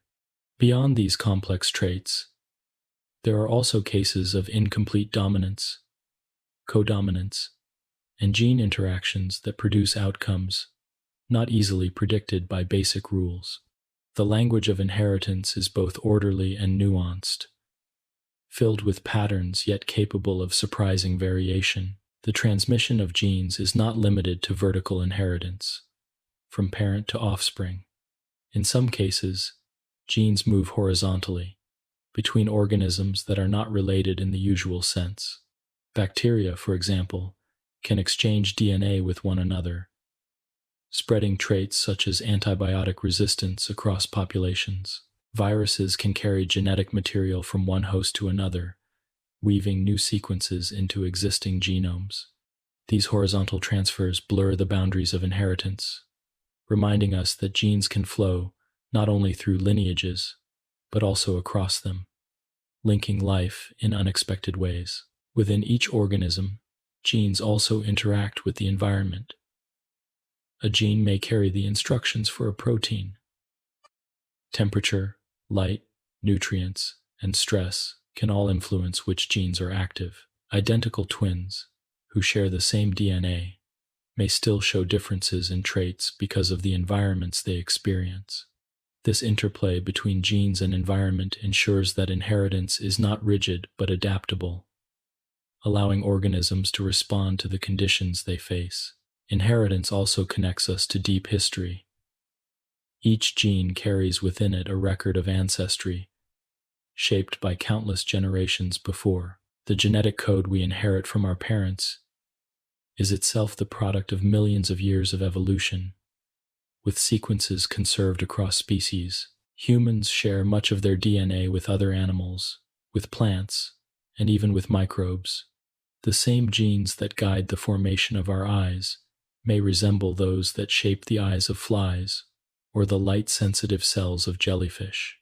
This shared heritage underscores the unity of life, showing that our inheritance is not only from human ancestors but from the long chain of living things, stretching back to the earliest cells. Genes also hold within them the stories of change and migration. Populations carry distinct variations, and by studying these, scientists can trace the movements of ancestors across continents, the blending of lineages, and the adaptations to different environments. Our genetic inheritance is both personal and collective, both unique to each individual and shared across humanity. It links us to our families and to the broader human family, and beyond that, to all life on Earth. To reflect on genes and inheritance is to see life as both constant and ever-changing. The instructions are preserved, yet variations arise. Traits are passed down, yet each generation is new. The balance between stability and change allows life to persist while also evolving, to maintain continuity while also exploring possibility. This balance is what gives life its resilience, its diversity, and its beauty. In the quiet rhythm of inheritance, we hear the pulse of continuity. The DNA within each cell carries the voices of ancestors, guiding growth and shaping form. Each new generation carries those voices forward, adding its own variations, its own chapter to the story. Genes are the threads that bind us to the past and carry us into the future, weaving the fabric of life through time. They are not only instructions for proteins, but also symbols of connection, continuity, and change. In the stillness of reflection, we see genes as more than sequences of bases. They are the language of heredity, the record of life's history, and the source of its diversity. Through inheritance, life endures. Through variation, it evolves. And in this unbroken cycle, we find the quiet persistence of existence, written in the code of DNA, and carried forward in every living being. 10. Energy for life. Life, in all its forms, depends upon energy. Without energy, cells would be still, processes would cease, and the intricate dance of molecules that sustains existence would fall silent. Energy is the quiet current that flows through every living system, powering growth, movement, reproduction, and repair. It is not created by life itself, but borrowed from the world, captured, transformed, and used before being released again. To reflect on energy for life is to reflect on the cycles that sustain us, the connections that link organisms together, and the delicate balance that allows Earth to remain vibrant and alive. At its most fundamental level, energy for life comes from the sunday. The sun's light radiates across space, bathing our planet in warmth and illumination. Plants, algae, and certain bacteria have the remarkable ability to capture this light and transform it into chemical energy through photosynthesis. Inside their chloroplasts, pigments such as chlorophyll absorb the energy of photons, using it to split water molecules and to form bonds in sugars like glucose. These sugars store energy in a form that can be transported and used later. The process also releases oxygen as a byproduct, filling the atmosphere with the very gas that animals and humans rely upon to breathe. Photosynthesis, quiet and unhurried, provides the foundation of nearly all ecosystems. It is the beginning of the food chains and webs that link organisms together, the source of the energy that sustains life on Earth. Animals, fungi, and most bacteria cannot capture sunlight directly. Instead, they rely on consuming organic matter produced by photosynthetic organisms or by other consumers in turn. When we eat fruits, vegetables, or grains, we are consuming the sugars created by plants. When we eat meat, we are consuming energy that animals gained by eating plants or by preying on other animals. Energy flows in this way from producers to consumers, moving through ecosystems in a chain that eventually links back to the sunday. Even predators at the top of the food chain are ultimately sustained by photosynthesis far below them. This flow of energy illustrates the interconnectedness of life, the way every organism depends on others, directly or indirectly, for survival. Within cells, energy is handled in smaller, more immediate forms. The molecule ATP, adenosine triphosphate, is often described as the energy currency of the cell. It is not a source of energy on its own, but a carrier, storing small packets of energy in its chemical bonds. When a cell needs to perform a task, contract a muscle fiber, move a molecule across a membrane, or synthesize a protein, it breaks one of ATP's bonds, releasing energy in a form that can be used instantly. ATP is constantly being used and regenerated, a cycle of storage and release that keeps cells alive and active. In humans, for example, the entire supply of ATP is recycled many times each day, ensuring that energy is always available where it is needed. The process of generating ATP occurs primarily through cellular respiration. In this series of reactions, glucose and other molecules are broken down, releasing energy that is captured and stored in ATP. Oxygen plays a crucial role, serving as the final electron acceptor in the chain of reactions. This is why we breathe, why every inhale draws oxygen into our lungs, and every exhale releases carbon dioxide. Oxygen allows cells to harvest energy efficiently from food, and without it, the flow would falter. In environments without oxygen, some organisms use other methods, such as fermentation, but these yield less energy. Aerobic respiration, powered by oxygen, supports the high energy demands of complex organisms, from running animals to thinking human brains. In plants, energy flows in both directions. During the day, photosynthesis captures sunlight, producing sugars. At the same time, plant cells also carry out respiration, breaking down those sugars to fuel growth and repair. In this balance, plants both capture and consume energy, contributing to ecosystems while also sustaining themselves. This dual role highlights the cycles of energy, the constant flow between light and matter, capture and release, production and consumption. Energy is not used only for the obvious movements of muscles or growth of tissues. It is also required for the quieter tasks that sustain life. Cells expend energy to maintain homeostasis, pumping ions across membranes to preserve balance. Nerves use energy to send electrical signals, allowing thoughts to form and senses to function. Cells use energy to divide, to copy DNA, and to repair damage. Even in rest and sleep, the body's energy demands remain steady, for the hidden machinery of life never truly pauses. The warmth we feel in our bodies is itself a sign of energy in use, the byproduct of countless reactions happening within. The flow of energy through ecosystems follows patterns of efficiency and loss. At each step in a food chain, energy is transferred, but much of it is lost as heat. A plant captures energy from sunlight, but only a fraction is stored in sugars. An animal that eats the plant gains some of that energy, but much is lost in metabolism. A predator that eats the animal gains even less. This inefficiency limits the number of levels in food chains and shapes the structure of ecosystems. It explains why vast fields of plants can support large populations of herbivores but only small populations of carnivores. Energy pyramids, with wide bases of producers and narrow tops of predators, reflect this steady decline.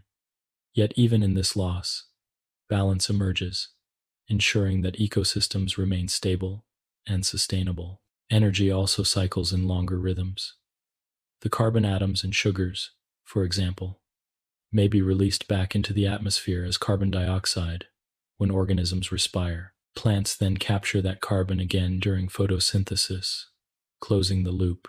These cycles of carbon, nitrogen, and other elements link energy flow with matter, weaving together the living and non-living components of Earth. Energy flows, matter cycles, and together, they sustain the biosphere. Beyond biology, the dependence on energy reveals something fundamental about life. Living systems exist in a universe where order tends to dissolve into disorder, where energy dissipates over time. Life resists this trend by capturing energy and using it to build and maintain order within cells and organisms. It is this ability to harness energy that distinguishes living systems from inanimate matter. A rock does not grow, repair, or reproduce because it does not capture energy. A tree, by contrast, channels sunlight into sugars, using them to expand its trunk, grow leaves, and release seeds. Energy is the quiet force that allows life to persist against the pull of entropy. To reflect on energy for life is to see the invisible threads that connect us to the world around us. Every meal we eat is a link in the chain that began with sunlight striking leaves. Every breath we take is part of the balance maintained by photosynthetic organisms. Every movement, every heartbeat, every thought is powered by energy that once existed as light. This realization brings a sense of humility and connection, reminding us that we are not separate from the flow but participants within it. In the end, energy is both universal and intimate. It powers galaxies and stars, but it also fuels the smallest of cells. It flows through ecosystems, linking species into webs of dependence. And it flows through each of us, moment by moment, keeping us alive. To rest with this thought is to feel the quiet continuity of life, the unbroken current that sustains existence. Energy is the breath of life, the flame that burns within us, the soft and steady hum that ensures that life, in all its forms, continues. 11. Photosynthesis and respiration. Two of the most essential processes in the story of life are photosynthesis and respiration. They are partners in a great cycle, complementary forces that sustain ecosystems and maintain balance across the planet. Photosynthesis captures energy from sunlight and stores it in chemical bonds, while respiration releases that energy, making it available for the work of living cells. Together, they form the heartbeat of biology, a rhythm that echoes across forests, oceans, grasslands, and the bodies of every living creature. To reflect on these processes is to see how life both creates and consumes, how energy flows in circles, and how the smallest reactions shape the largest patterns on Earth. Photosynthesis takes place primarily in plants, algae, and certain bacteria. Within their cells are structures called chloroplasts, filled with green pigments known as chlorophyll. These pigments absorb light, especially in the blue and red wavelengths, while reflecting green, which is why leaves appear as they do. When sunlight strikes chlorophyll, it excites electrons, raising them to higher energy states. These energized electrons are then passed along a chain of proteins embedded in membranes within the chloroplast. As they move, their energy is harnessed to pump protons across the membrane, creating a gradient. This gradient powers the production of ATP, the molecule that stores energy for cellular processes. At the same time, electrons are transferred to another molecule, NADPH, which also carries energy in chemical form. The electrons used in this chain come from water molecules. Within the chloroplasts, water is split into oxygen, protons, and electrons. The electrons feed the light reactions. The protons contribute to the gradient, and the oxygen is released as a byproduct. This release of oxygen, though secondary to the plant's needs, has transformed Earth's atmosphere, filling it with the gas that animals, fungi, and many microbes require for respiration. Every breath we take is possible because countless plants and algae quietly split water and release oxygen through photosynthesis. It is a gift offered continuously, silently, without pause. The energy captured in ATP and NADPH during the light reactions is then used in the Calvin cycle, a set of reactions that take place in the stroma of the chloroplast. Here, carbon dioxide from the atmosphere is fixed into organic molecules, using the energy and reducing power of ATP and NADPH. The plant builds sugars such as glucose. These sugars can be used immediately for energy, stored as starch, or used as building blocks for other molecules. Through photosynthesis, energy from sunlight is transformed into the chemical bonds of organic matter, creating the foundation upon which all food webs depend. While photosynthesis captures energy, respiration releases it. Every cell, whether plant, animal, fungus, or microbe, relies on respiration to power its functions. The process begins with glucose, the sugar produced by photosynthesis or obtained through consumption. In the cytoplasm, glucose is broken down in a series of steps known as glycolysis. This process yields a small amount of ATP directly, but more importantly, it produces molecules that carry electrons to the next stages. These molecules, NADH and FADH2, act as couriers, delivering high-energy electrons to the mitochondria, the powerhouses of the cell. Within mitochondria, the breakdown continues through the citric acid cycle, also known as the Krebs cycle. Here, carbon atoms from glucose are gradually released as carbon dioxide, which we exhale with every breath.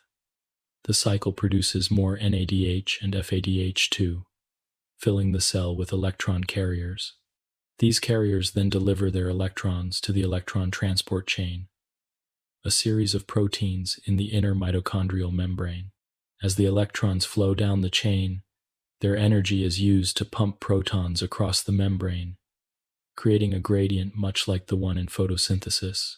This gradient drives the production of ATP through a protein called ATP synthase. Finally, the electrons are transferred to oxygen, which combines with protons to form water. Without oxygen, this final step cannot occur, and the chain halts. This is why oxygen is essential for most complex life. It allows cells to extract far more energy from food than they could without it. Respiration and photosynthesis are deeply linked. The oxygen released by photosynthesis is consumed by respiration, while the carbon dioxide released by respiration is consumed by photosynthesis. One process stores energy, the other releases it. One reduces carbon dioxide into sugars, the other oxidizes sugars back into carbon dioxide. Together, they form a cycle that maintains balance in the atmosphere and sustains life across ecosystems. Plants carry out both processes, producing oxygen during the day and consuming it at night, while animals rely solely on respiration, drawing upon the oxygen plants provide. The exchange is continuous, unbroken, and profoundly elegant. The importance of these processes extends far beyond individual organisms. On a planetary scale, photosynthesis is responsible for the oxygen-rich atmosphere that makes complex life possible. Billions of years ago, before photosynthetic organisms appeared, Earth's atmosphere lacked oxygen. The emergence of cyanobacteria, capable of splitting water and releasing oxygen, slowly transformed the environment. Over millions of years, oxygen accumulated, enabling the evolution of aerobic respiration and the rise of multicellular life. Respiration, in turn, ensured that carbon dioxide continued to cycle, preventing imbalances and maintaining stability. Together, these processes shaped Earth into a living planet, one where ecosystems could flourish. In daily life, the products of photosynthesis and respiration are woven into every breath and every meal. When we inhale, we draw in oxygen produced by plants and algae. When we exhale, we release carbon dioxide that plants will capture and use. When we eat a piece of fruit, we consume sugars formed in the leaves of a tree. When we burn those sugars in our cells, we release energy to move, think, and grow. The cycle is intimate and personal, linking our existence directly to the quiet work of chloroplasts and mitochondria. Even when we rest, the exchange continues, an unending rhythm that sustains us without effort. Beyond their practical roles, photosynthesis and respiration hold symbolic meaning. They remind us of balance, of the way creation and consumption storage, and release are intertwined. They show us that no process stands alone, that every gain is linked to a return, every breath to a cycle. In their complementarity, we see the wisdom of life's design, the calm assurance that, for billions of years, these processes have continued, maintaining the conditions necessary for existence. To reflect on photosynthesis and respiration is to feel connected to the world in the most immediate way. The air we breathe, the food we eat, the energy we use, all are part of this cycle. It is a cycle that transcends species, linking plants and animals, microbes and fungi, oceans and forests. It is the great partnership of biology, a duet sung endlessly, softly, across the planet. In every green leaf, in every beating heart, in every exchange of gases between sky and earth, the song continues. And so, in the quiet recognition of photosynthesis and respiration, we find not only knowledge but also comfort. For as long as the sun shines and life endures, this cycle will carry on, steady and unbroken, sustaining existence with its calm rhythm. It is the breath of the planet, the whisper of continuity, the gentle assurance that life, through its cycles, will persist. 12. The balance of homeostasis. One of the quiet wonders of life is its ability to maintain balance, no matter how turbulent the world outside may be. Living beings find ways to preserve a steady internal state, a condition known as homeostasis. This word, drawn from Greek roots meaning same state, describes the subtle harmony that organisms must maintain in order to survive. It is not a rigid, unchanging state, but a dynamic balance, constantly adjusting, constantly shifting, yet always returning to equilibrium. To reflect on homeostasis is to reflect on life's capacity to endure, to adapt, and to hold stability within the flow of change. Consider, for a moment, our temperature must remain within a narrow range. Our blood must contain precise concentrations of salts and sugars. Our cells must hold just the right amount of water. If any of these factors drift too far, life falters. And yet, under ordinary conditions, they remain remarkably stable. When the air grows cold, we shiver, our muscles producing heat to warm us.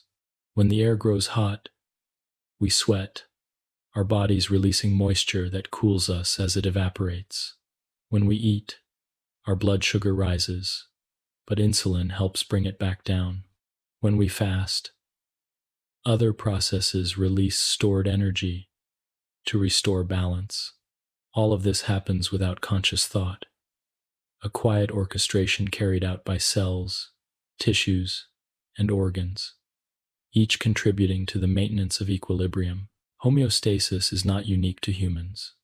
Every living organism, from the simplest bacterium to the tallest tree, must regulate its internal state. A desert cactus, for example, stores water in thick tissues and opens its pores only at night to reduce loss. Fish regulate the salt balance within their bodies, adjusting to the surrounding water, whether fresh or salty.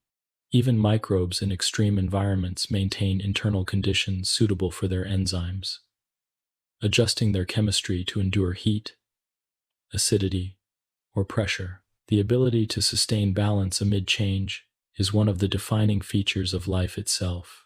At the cellular level, homeostasis begins with membranes. Every cell is bounded by a membrane that controls what enters and leaves.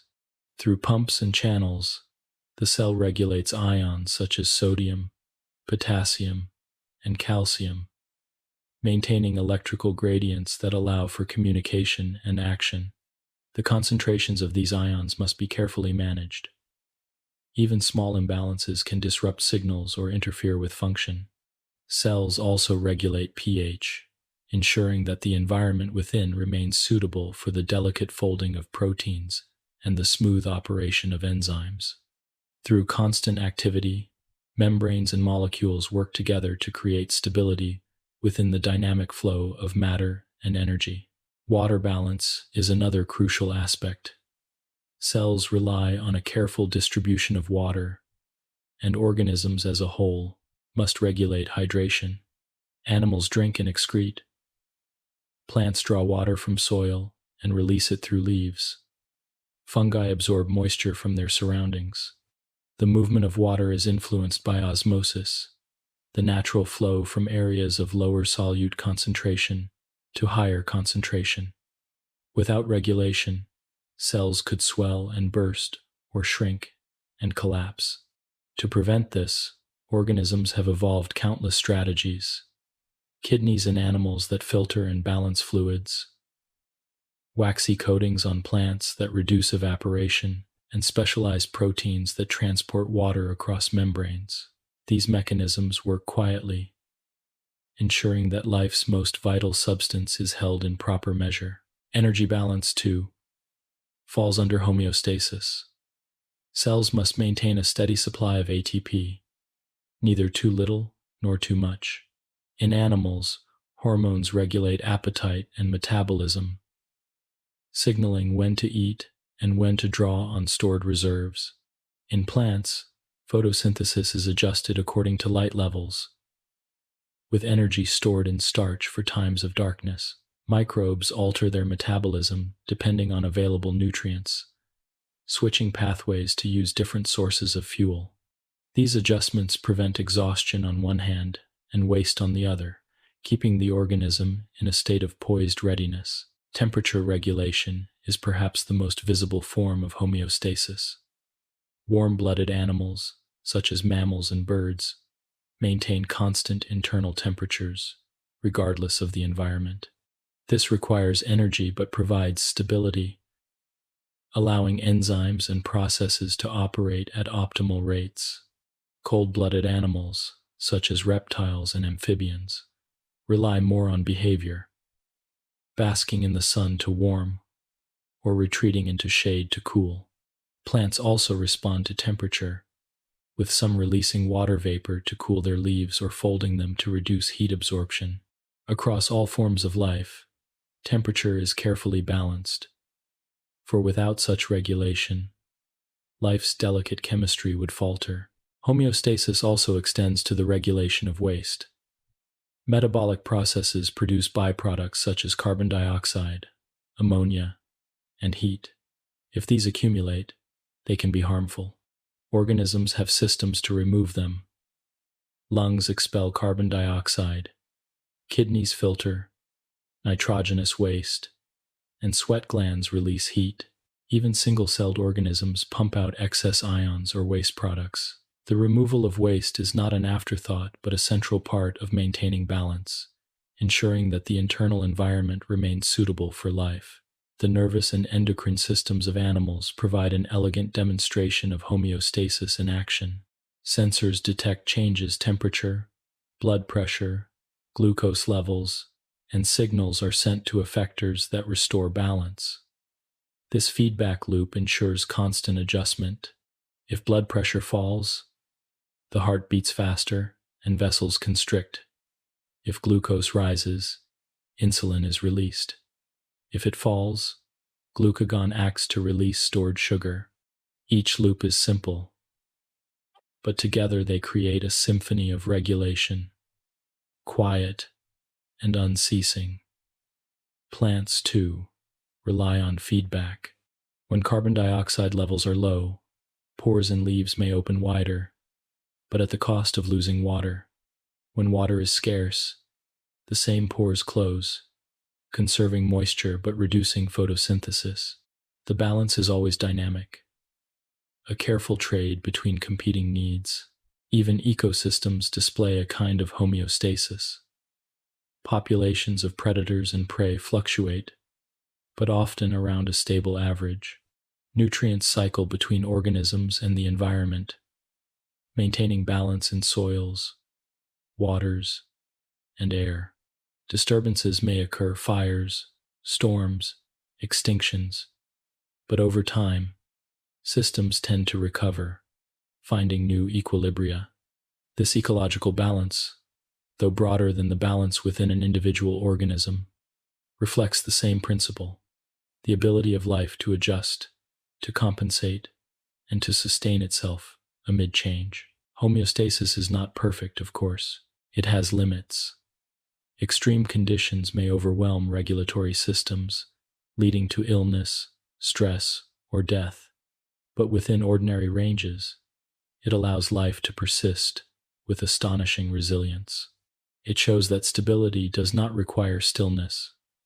Rather, it requires constant motion, constant small adjustments that together create an enduring harmony. The shivering of muscles, the opening of pores, the release of hormones, each is a quiet act of preservation, a note in the song of balance that life sings continuously. To reflect on homeostasis is to see life not as fragile but as enduring. It is to recognize that every living being carries within it a system of quiet guardians, constantly monitoring, adjusting, and restoring. It is to realize that we ourselves, even as we rest, are the beneficiaries of countless hidden processes, ensuring that our hearts beat steadily, our blood remains balanced, and our cells continue their work. Homeostasis is the silent keeper of life, the steady hand that holds us in place against the tides of change. And in this recognition, we find comfort, for as long as homeostasis continues, life continues. It is the calm within the storm, the still point within motion, the balance that sustains existence. It reminds us that stability is not the absence of change but the presence of harmony, and that life, in all its forms, carries within it the wisdom to endure. 13. Evolution and adaptation. Life on Earth is not fixed. It flows, shifts, and transforms across time. What we see today, the diversity of plants, animals, fungi, and microbes, is not what existed yesterday, nor what will exist tomorrow. The story of life is a story of gradual change, of forms adapting to their environments, of traits appearing, fading, and reappearing in new ways. This process, known as evolution, is one of the most profound truths of biology. It explains both the unity of life and its endless variety. Within it lies the principle of adaptation, the capacity of organisms to adjust, to find ways of surviving and thriving under changing conditions. To reflect on evolution and adaptation is to see life as a flowing river rather than a still pond, always moving, always exploring new possibilities. The foundation of evolution lies in variation. No two individuals are exactly the same. Even within a single species, differences appear in size, shape, color, behavior, and countless other traits. These variations arise from mutations in DNA, from the mixing of genes during reproduction, and from the recombination of genetic material across generations. Most variations are subtle, some are harmful, and a few provide advantages. These small differences are the raw material of evolution, the letters from which new sentences in the story of life are written. Natural selection is the process that shapes these variations into adaptations. In any environment, resources are limited, and organisms must compete to survive and reproduce. Those with traits better suited to the environment have a greater chance of passing their genes to the next generation. Over time, these advantageous traits become more common, while less useful traits fade away. This gradual process leads to adaptation, the fine-tuning of organisms to their surroundings. A bird with a slightly longer beak may reach food others cannot. A plant with deeper roots may survive droughts that others cannot withstand. Bit by bit, across generations, these traits become part of the species, shaping its form and behavior. The evidence for evolution is all around us. Fossils preserved in stone reveal creatures long extinct, bridging the forms of the past with those of the present. Layers of rock tell stories of ancient seas, forests, and deserts, each with its own life forms. Transitional fossils, such as those showing the shift from fish to amphibians or from reptiles to birds, illustrate the gradual nature of change. Beyond fossils, the genetic code itself carries traces of history. Genes conserved across species reveal common ancestry, while differences reveal divergence. The DNA in our cells is not only a record of our own identity, but also a record of our evolutionary heritage, linking us to all living things. Adaptation is not always a slow process, measured in millennia. Sometimes it occurs rapidly, especially in organisms with short lifespans and high reproduction rates. Bacteria, for example, can evolve resistance to antibiotics within years or even months. Insects may adapt to new pesticides, and plants may develop resistance to herbicides. These rapid adaptations show the power of variation and selection, the capacity of life to respond to challenges with surprising speed.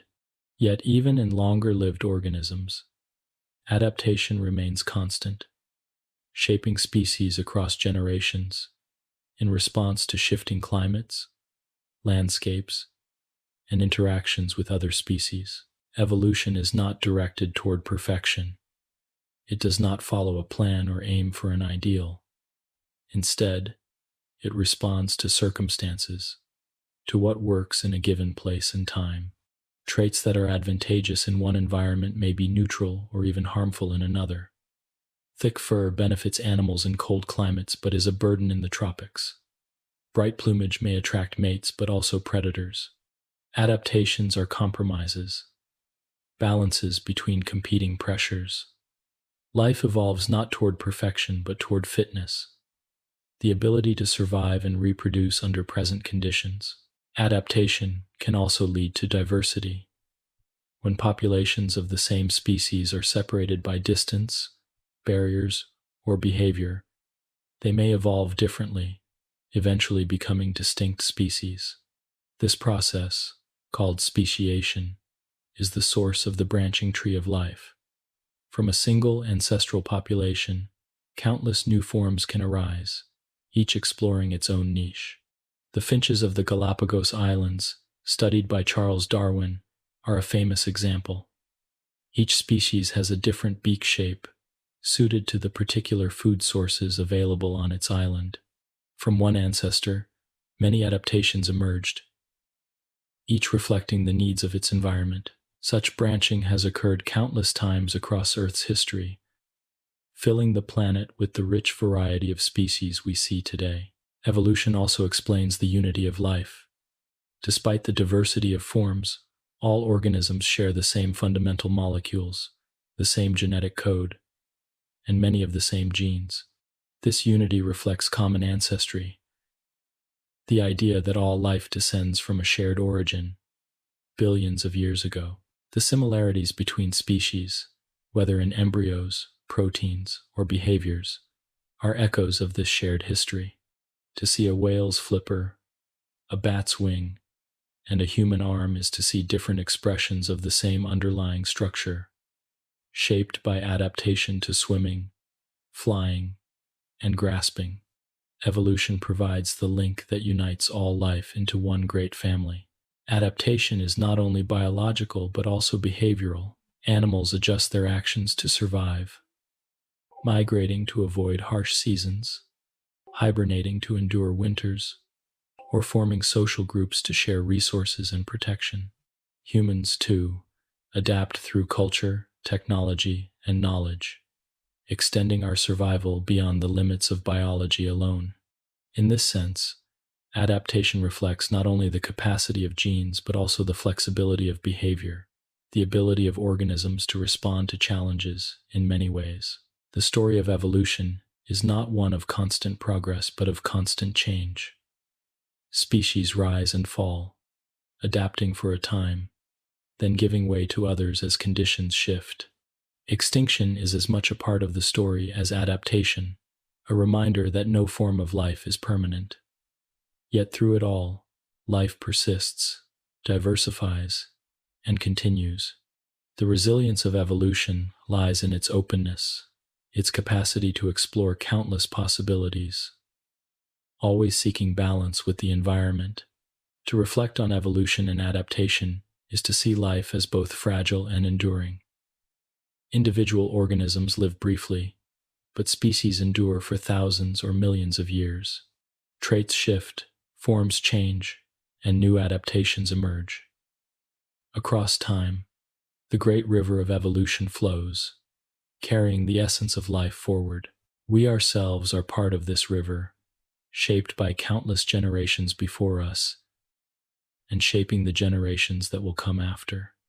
Our bodies, our genes, our very existence bear the marks of adaptation, the quiet signatures of evolution's long history. In the stillness of reflection, we can see evolution not as a distant scientific concept, but as a living truth. It is present in the diversity of birds singing outside a window, in the variety of plants in a meadow, in the resilience of microbes beneath the soil. It is present in our own eyes, our own hands, our own breath. Evolution is the story of life unfolding, adaptation its mechanism, and diversity its expression. To rest with this thought is to feel connected to the deep history of Earth, to the endless continuity of change, and to the quiet persistence of life itself. 14.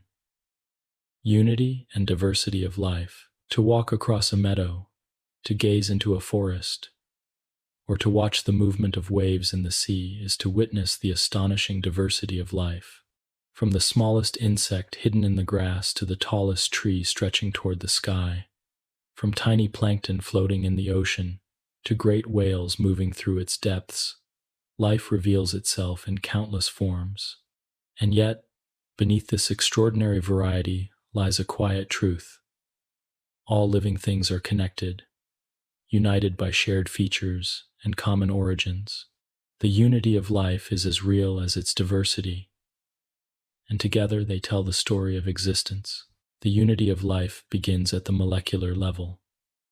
Every organism, no matter how simple or complex, is built from the same chemical ingredients: DNA, proteins, lipids, and carbohydrates. The genetic code is universal, the same 4 nucleotides spelling out instructions for bacteria and humans alike.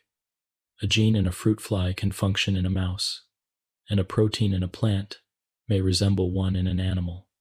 This shared foundation reveals a common ancestry, a reminder that all life descended from the same ancient beginning billions of years ago. The diversity of forms arises not from different languages, but from variations in how the same language is spoken. Cells, too, show this unity. Whether prokaryotic or eukaryotic, every cell is bounded by a membrane, filled with cytoplasm, and powered by molecular reactions.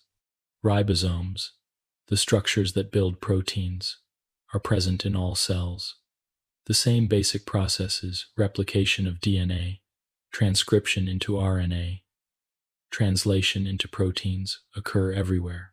These shared mechanisms demonstrate that life is not a collection of unrelated experiments, but a single unfolding story, written in many chapters. The smallest bacterium and the most complex animal both follow the same rules of chemistry and biology.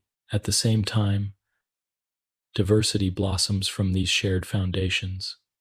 DNA sequences vary, creating different proteins, different structures, and different traits. Mutations, recombination, and natural selection generate endless possibilities, shaping organisms to fit their environments. The result is the vast array of species we see today: millions of different plants, animals, fungi, and microbes, each with its own unique form and way of life. Diversity is the expression of unity, the branching of a single tree into countless twigs and leaves. The unity and diversity of life can be seen clearly in anatomy. The forelimbs of vertebrates, for example, differ in appearance and function.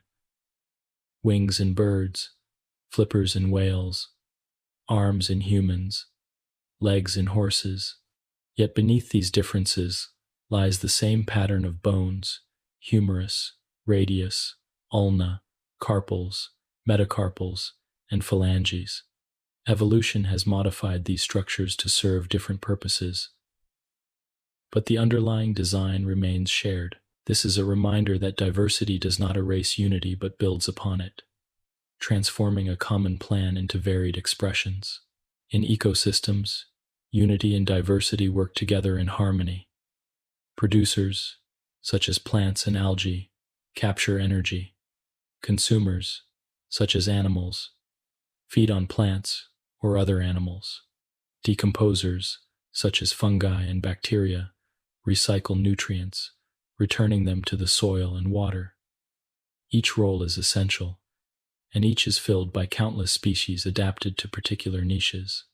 A grassland in Africa, a rainforest in South America, a coral reef in the Pacific. Each is unique in its species, yet all share the same fundamental structure of energy flow and nutrient cycling. Unity shapes the framework, while diversity fills it with richness.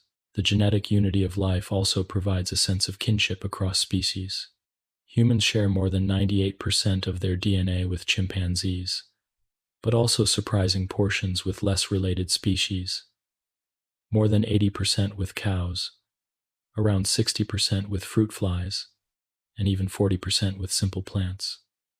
These numbers remind us that the boundaries we draw between species are, in many ways, shallow. The deeper truth is that all organisms are variations on a shared theme, their differences carved by time and adaptation, but their foundations alike. This unity does not diminish the wonder of diversity. It enhances it. To see a hummingbird's rapid wings, a spider's delicate web, or a tree's broad canopy is to witness the unique solutions life has found to the challenges of existence. Each species is an experiment in survival, a chapter in the long narrative of evolution. Diversity enriches ecosystems, creating resilience and stability. When many species share an environment, they fill different niches, reducing competition and balancing one another. Diversity ensures that life is not fragile but robust, able to withstand change and continue through time. Adaptation fuels this diversity. In deserts, plants develop spines and thick stems to conserve water. In oceans, fish evolve streamlined bodies to move efficiently through currents. On land, mammals develop fur or fat to endure cold, or long limbs to leap across open plains. Birds adapt beaks to their diets, insects wings to their environments, fungi spores to their dispersal. Each adaptation is a response to particular circumstances, yet each arises from the same shared toolkit of genes and molecules. Unity provides the canvas, diversity paints the picture. The unity of life also extends to its dependence on cycles. Every species needs energy, water, and nutrients, and every ecosystem relies on the cycling of these essentials.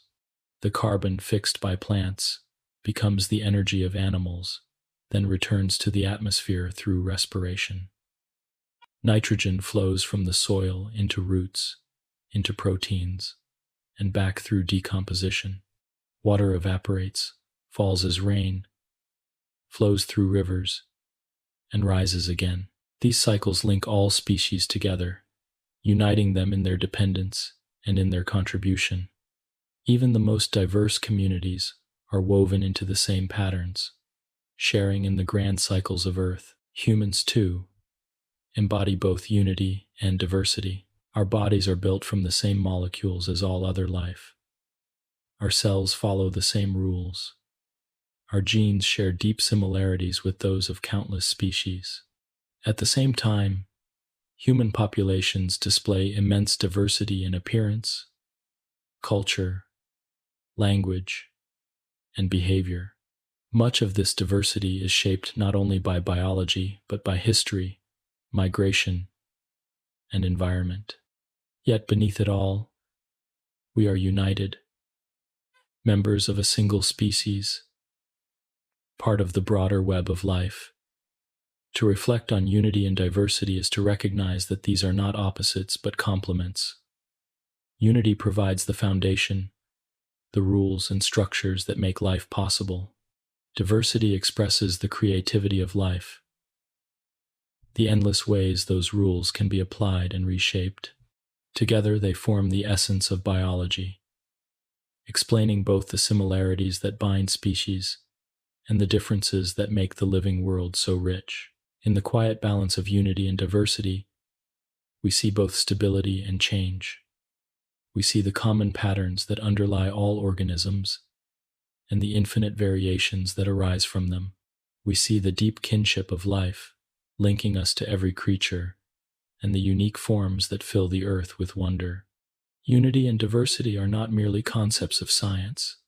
They are realities of existence, present in every breath, every step, every leaf and feather and scale. To rest with this thought is to feel connection and awe. Life is one, yet it is many. It is unified in its foundations, yet diverse in its expressions. It is a single song sung in countless voices, a single river branching into endless streams. And together, they form the gentle truth of life, that we are part of something vast, intricate, and enduring. A living world where everything is different, yet everything is connected. 15. The web of interactions. Life does not exist in isolation. Every organism, no matter how small or seemingly independent, is part of a greater web of connections. A single tree may appear solitary, yet its roots intertwine with fungi. Its leaves host insects, its fruits feed birds, and its shade shelters countless forms of life. A fish in the sea swims within a web of prey and predators, currents and nutrients, coral and plankton. Even the smallest microbe drifts in a network of interactions, influenced by its neighbors and shaping its environment in turn. To reflect on the web of interactions is to see life not as a collection of separate threads, but as a woven fabric, each strand contributing to the strength and beauty of the whole. At the heart of this web lies the exchange of energy and matter.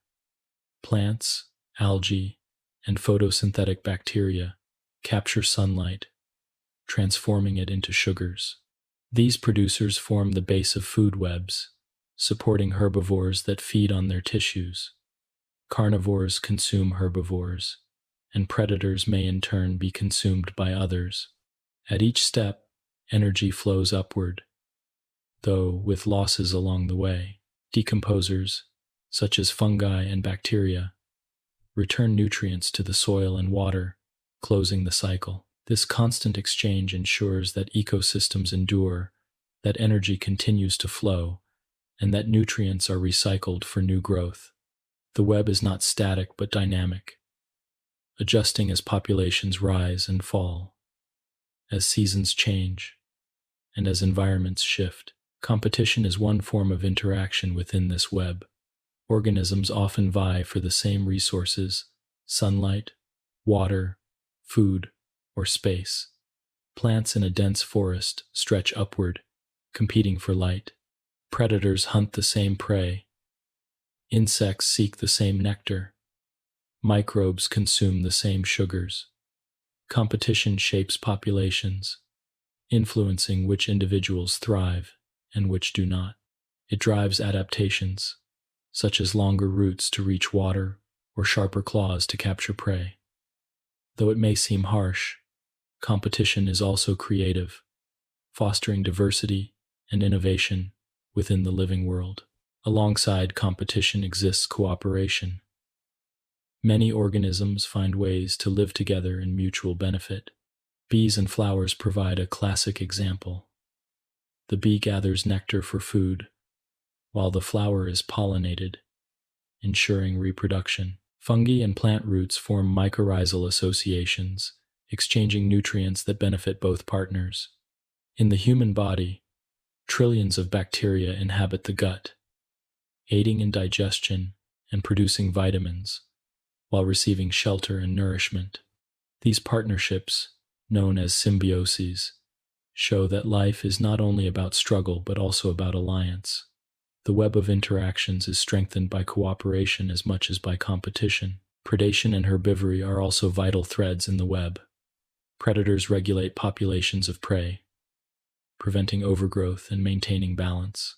Wolves in a forest, for example, keep deer populations in check, which in turn allows young trees to grow, reshaping the entire ecosystem. Herbivores influence plant communities, grazing patterns shaping which species flourish. These interactions ripple outward, affecting soil, water, and climate. The removal or addition of one species can send waves through the web, altering the balance in ways both subtle and profound. Parasitism adds another dimension. Parasites live in or on hosts, drawing resources without immediately killing them. Though often seen as harmful, parasites are part of natural systems, influencing populations, behaviors, and even evolutionary paths. In some cases, they help regulate host populations, preventing them from becoming too dominant. Like predators and herbivores, parasites remind us that interactions are complex, that the health of ecosystems depends not on the absence of struggle, but on the balance of many forces. The web of interactions is not only biological but also physical. Organisms shape their environments and are shaped by them in return. Trees alter the climate beneath their canopies, cooling the air and moistening the soil. Beavers build dams, creating ponds that host fish, birds, and insects. Corals build reefs that shelter countless marine species. Even microbes play roles, forming soils, influencing gases in the atmosphere, and cycling nutrients. These physical changes ripple through ecosystems, reminding us that interactions extend beyond individuals to landscapes and climates. Humans, too, are part of this web, though we sometimes forget it. Our actions, farming, building, consuming, discarding, send ripples through ecosystems across the globe. We rely on plants for oxygen, on microbes for food and health, on countless species for stability and balance. Yet we are also capable of altering the web in ways that disrupt its harmony. To see ourselves as separate is to misunderstand. To see ourselves as participants is to recognize our dependence and our responsibility. The web of interactions also extends through time. Pollination today ensures seeds for tomorrow. A predator's hunt shapes not only the prey population now, but the traits of future generations. Decomposition recycles nutrients that will nourish plants in seasons to come. Interactions are threads that stretch forward and backward, connecting the present moment with the long story of life. Even extinction, when a thread is cut, reshapes the fabric, forcing new interactions to form. The web is resilient, yet it is always changing, always adapting to the loss and addition of species. To reflect on this web is to sense the deep interdependence of life. No organism is truly solitary. Even a single leaf on a tree is home to bacteria, fungi, insects, and mites. Even a grain of soil contains countless microbes interacting in hidden ways. Life is layered upon life, connection upon connection, until the boundaries blur and the whole emerges. The web is not a metaphor but a reality, a structure as real as the veins in a leaf or the currents in the sea. In its quiet persistence, the web of interactions offers lessons. It shows us that strength lies in connection, that balance arises from diversity, that cooperation and competition coexist. It reminds us that to harm one part is to affect the whole, that resilience comes from many threads woven together. It teaches that no species, not even our own, stands apart from the rest. We are part of the web, dependent on its strength, sustained by its harmony. To sit with this thought is to feel both humility and comfort. Humility in recognizing that we are not at the center but among many. Comfort in knowing that we are connected, that life's fabric holds us as it holds all creatures. The web of interactions is the great pattern of existence, vast and intricate, endlessly renewing. To notice it is to see life as it truly is, not separate threads, but a single, woven, whole, resilient, enduring, and alive. 16. Symbiosis and partnerships. Among the many ways life interacts, one of the most fascinating and gentle truths is that of partnership. While competition and predation often draw our attention, there exists a quieter, more enduring pattern in nature: cooperation between species, a phenomenon known as symbiosis. Symbiosis means living together, and it describes the close relationships in which organisms share space, resources, or functions in ways that shape their survival. These relationships can take many forms: mutual benefit, one-sided advantage, or even subtle exploitation. But all remind us that life is not only about conflict, it is also about connection, about species finding ways to exist side by side, each influencing the other, sometimes for a moment, sometimes for millions of years. To reflect on symbiosis and partnerships is to see life's creativity in building bonds, and to understand that cooperation is as vital to existence as struggle. One of the most ancient and important examples of symbiosis can be found within our very cells. Mitochondria, the energy-producing organelles of eukaryotic cells, were once free-living bacteria. Billions of years ago, an ancestral cell engulfed these bacteria, not to consume them, but to host them. Over time, the partnership deepened. The host cell provided protection and nutrients, while the bacteria provided efficient energy production. Gradually, they became inseparable, and the bacteria evolved into mitochondria. A similar story occurred with chloroplasts, the green organelles in plant cells that capture sunlight. These, too, were once free-living organisms, joined into a lasting partnership. Every breath we take, every step we walk, every tree that grows, owes its existence to these ancient symbiotic unions. Symbiosis continues in countless forms across the living world. In forests, fungi form partnerships with plant roots in relationships called mycorrhizae. The fungi extend the reach of the plant's roots, drawing in water and minerals from the soil. In return, the plant provides sugars made through photosynthesis. This partnership is so widespread that most plants on Earth depend on it. Entire forests rely on these underground networks, where fungi not only feed roots but also connect trees to one another, allowing the transfer of nutrients and even signals. What seems like a solitary tree is, in truth,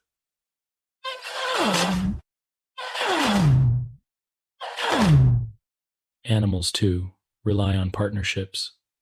Coral reefs, among the richest ecosystems on Earth, exist because of symbiosis. Tiny animals called corals host microscopic algae within their tissues. The algae capture sunlight and produce sugars, which nourish the corals. In return, the corals provide shelter and access to light. This partnership builds the great reefs, limestone structures that stretch across oceans, home to countless fish, invertebrates, and plants. Without this symbiosis, coral reefs would not exist, and the vibrant diversity they support would vanish. Inside our own bodies, symbiosis is at work every moment. Trillions of microbes live in the human gut, forming what is known as the microbiome. These bacteria help digest food, produce vitamins, train the immune system, and even influence mood and behavior. In return, they find a stable environment and nutrients. Far from being harmful invaders, many of these microbes are essential partners. Our health depends on their balance, their presence as quiet companions within us. The human body is not a solitary organism, but an ecosystem, a symbiotic community of human and microbial cells living together in harmony. Symbiosis takes many forms. In mutualism, both partners benefit, as with bees and flowers. Bees gather nectar for food, while flowers are pollinated, ensuring reproduction. In commensalism, one partner benefits, while the other is neither helped nor harmed. Birds that nest in trees gain shelter, while the tree remains unaffected.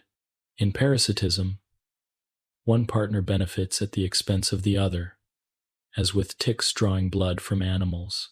Though parasitism may seem purely negative, it is also part of life's balance, shaping populations and driving adaptations. Symbiosis is not one thing but many, a spectrum of interactions that illustrate life's complexity. Examples of these partnerships abound. Lichens, often seen as simple patches on rocks or trees, are actually remarkable symbiotic organisms. They are formed from fungi, living together with algae or cyanobacteria. The algae provide sugars through photosynthesis, while the fungi provide structure and protection. Together, they colonize environments too harsh for most organisms, from Arctic tundra to bare stone. Lichens demonstrate how cooperation creates resilience, allowing life to flourish in unlikely places. Insects, too, display extraordinary symbioses. Termites, for example, cannot digest the cellulose in wood on their own. They rely on symbiotic microbes in their guts that break down the tough fibers, releasing nutrients. Without these microbes, termites would starve. Leafcutter ants cultivate fungi on the leaves they collect, feeding the fungi and in turn feeding on them. These ants are farmers, their survival tied to their fungal partners.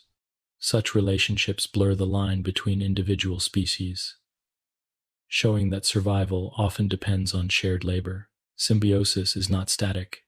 It evolves over time. Partnerships may begin as loose associations and deepen into dependency. What starts as a temporary benefit may become essential for survival. Some symbionts become so integrated that they cannot live independently.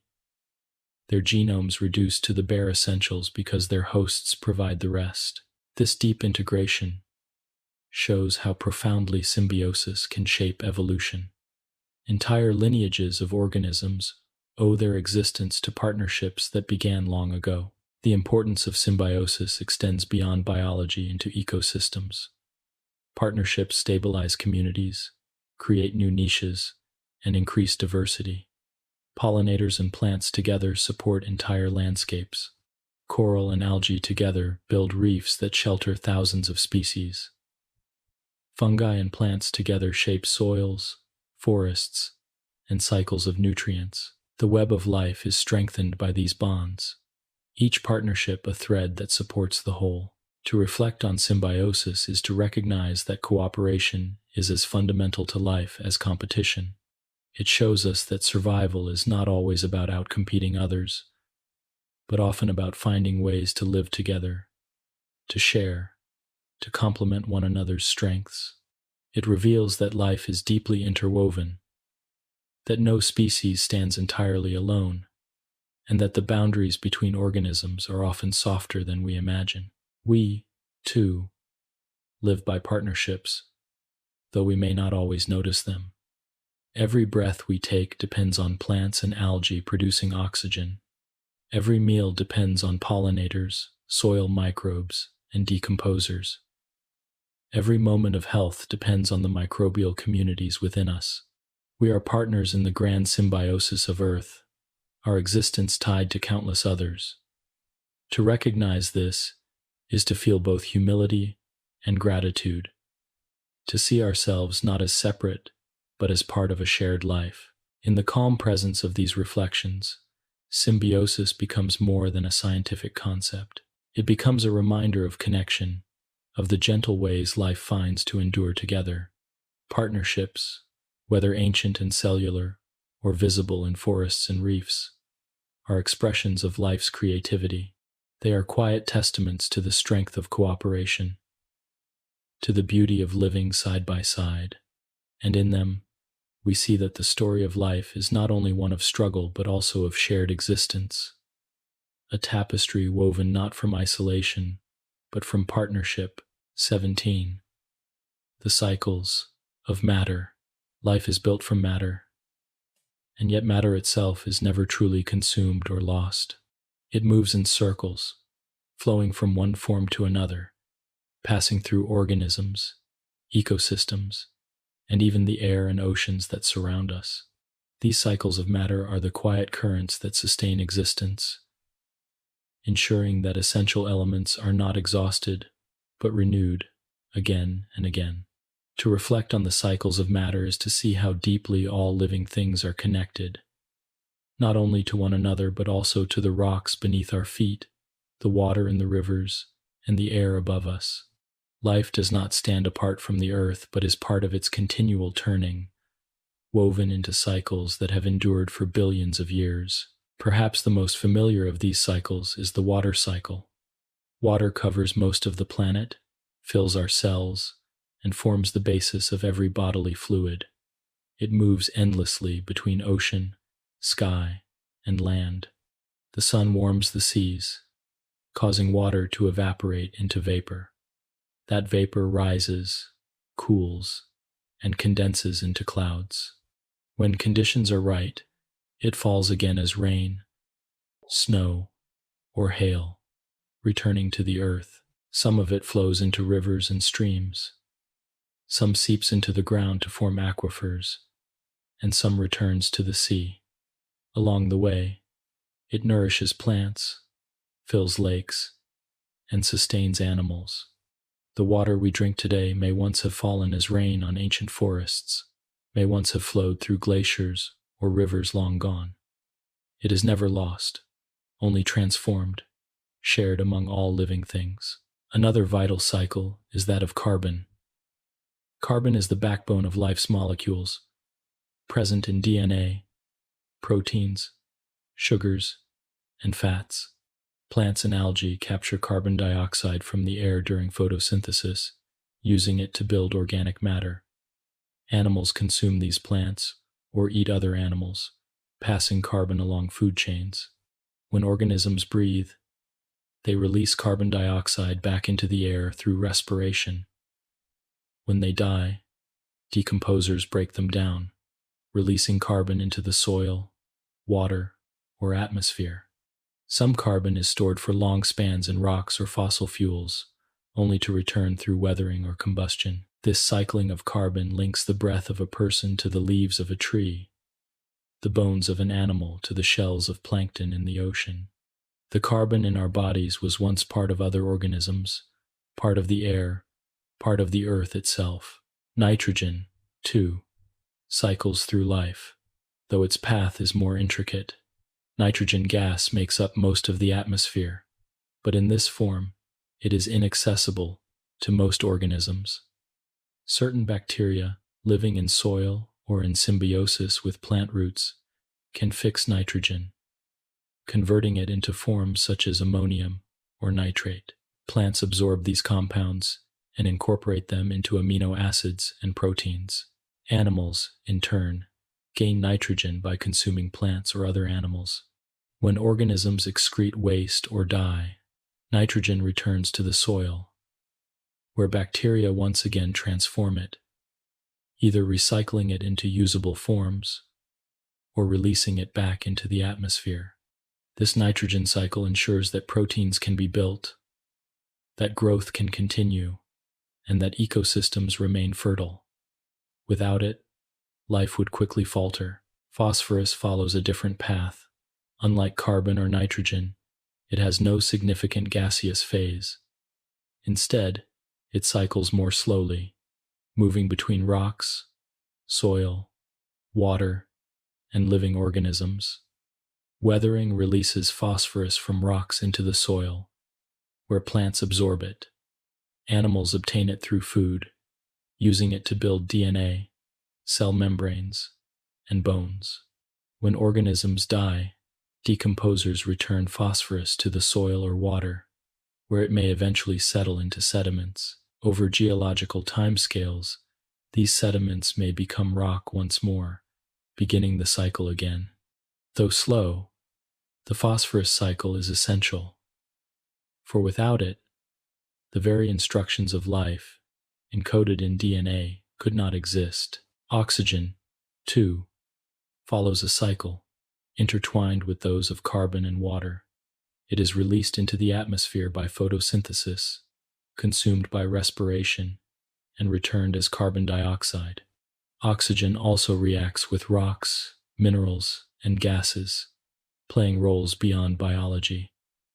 Yet, in the living world, it is the partner of carbon, sustaining energy flow within cells. Every inhale draws in oxygen that once drifted through leaves or algae. Every exhale returns carbon dioxide that will be captured again. This back and forth exchange is a cycle as intimate as it is vast, linking each breath to the breath of the planet. These cycles are not separate but interconnected. Water carries nutrients, dissolving and transporting carbon, nitrogen, and phosphorus. Plants link cycles together by absorbing water, capturing carbon dioxide, fixing or using nitrogen, and storing phosphorus. Decomposers connect cycles by breaking down organic matter and releasing elements back into the environment.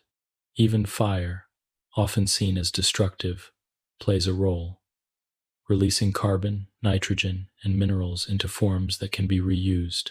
Life depends not on one cycle but on their harmony, on the way they weave together into a tapestry of renewal. The cycles of matter remind us that nothing in life is truly wasted. The leaves that fall in autumn decompose into soil, feeding new growth in spring.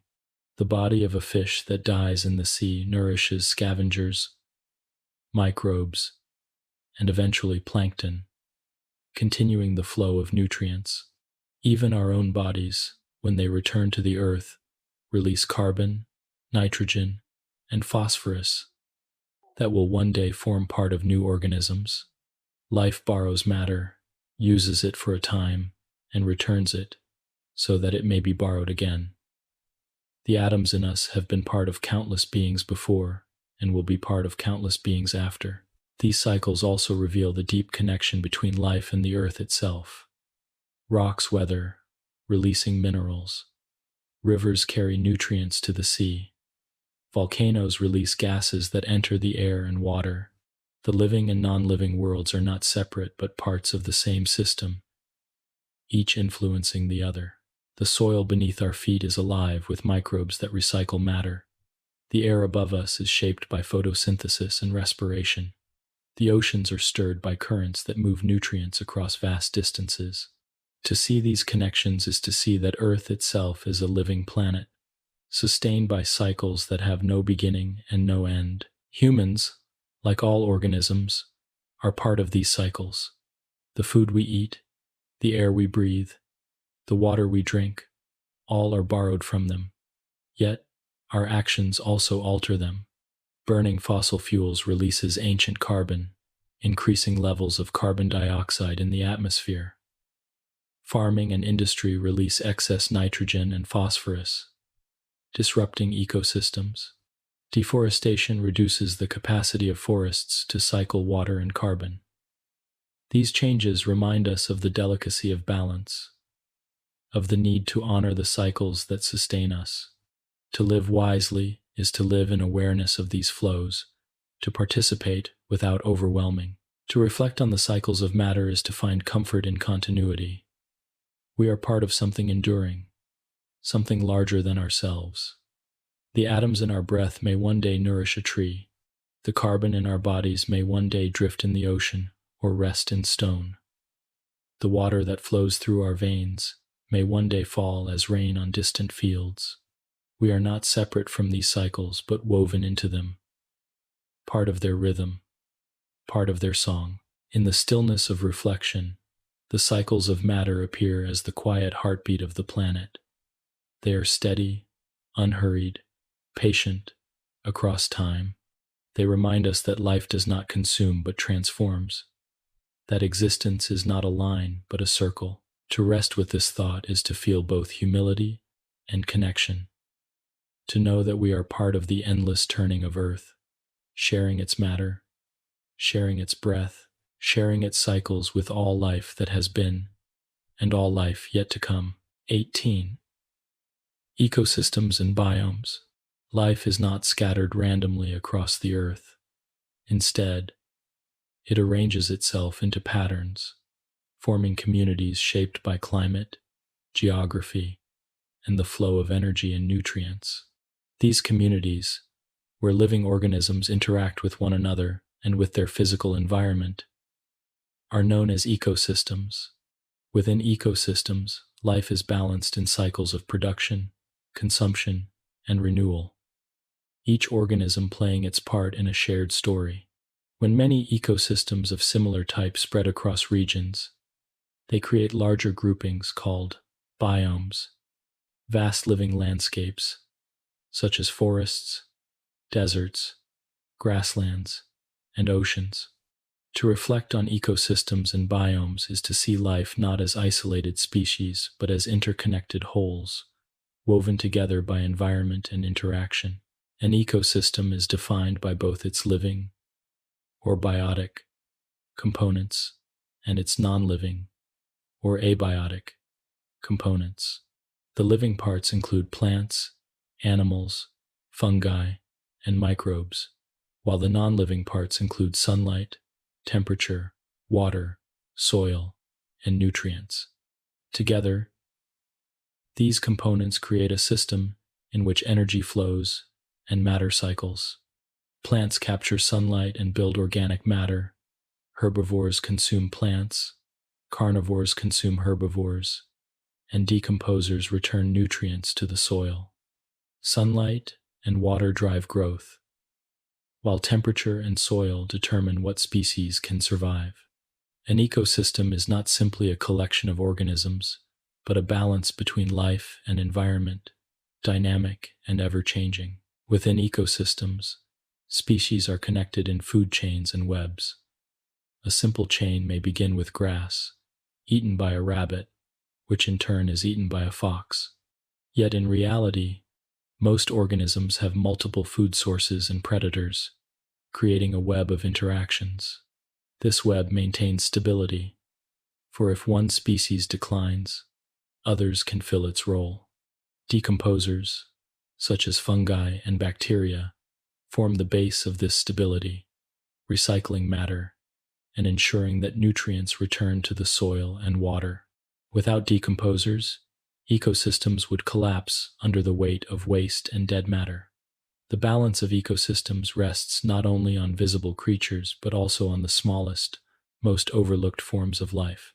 Ecosystems vary enormously, from the richness of tropical rainforests to the sparseness of deserts, from the openness of grasslands to the depths of oceans. Each has its own rhythm, shaped by climate and geography. When ecosystems of similar climate and structure appear across the globe, they are grouped into biomes. Biomes represent the largest living communities on Earth, vast regions where climate sets the stage and species adapt to fit the conditions. Though the species may differ from one continent to another, the overall forms and roles remain similar. A desert in Africa and a desert in North America may host different plants and animals, but both are shaped by heat, dryness, and the need to conserve water. Tropical rainforests are among the most complex biomes. Found near the equator, they receive abundant rainfall and sunlight, creating lush growth and high biodiversity. Tall trees form canopies that shade the forest floor, while countless vines, epiphytes, and understory plants compete for light. Animals from insects to primates fill every niche, and microbes and fungi decompose matter rapidly, recycling nutrients back into the soil. Yet despite their richness, rainforest soils are often poor, with nutrients quickly absorbed by plants. The balance here depends on constant cycling, on the rapid return of matter from dead leaves and fallen trees to new growth. Deserts, by contrast, are shaped by scarcity, low rainfall, high evaporation, and extreme temperatures define them. Plants adapt by storing water, reducing leaves to spines, or opening pores only at night. Animals conserve water through behavior and physiology, often being active at dawn or dusk. Though deserts may appear empty, they hold resilient life forms, each finely tuned to endure dryness. From cacti to lizards, from scorpions to desert foxes, every species carries adaptations that embody survival in extremes. The ecosystem here is sparse but enduring, a quiet testament to life's ability to persist. Grasslands stretch across continents where rainfall is moderate but not enough to support forests. Grasses dominate, their roots forming deep, resilient networks that survive fire, drought, and grazing. Herds of herbivores feed on the grasses, while predators follow in turn. Fires sweep through periodically, but grasses recover quickly, their roots protected underground. These fires even help maintain balance, preventing shrubs and trees from overtaking the plains. Grasslands are shaped by cycles of disturbance and renewal, their strength lying in resilience rather than permanence. Forests in temperate regions bring different rhythms. With 4 distinct seasons, they shift visibly through the year. Spring brings growth, summer fullness, autumn the shedding of leaves, and winter dormancy. Trees dominate, but understory plants, fungi, and animals all play roles in the seasonal cycle. Leaves falling enrich the soil, providing nutrients for the next year. Animals migrate, hibernate, or adapt to the cold.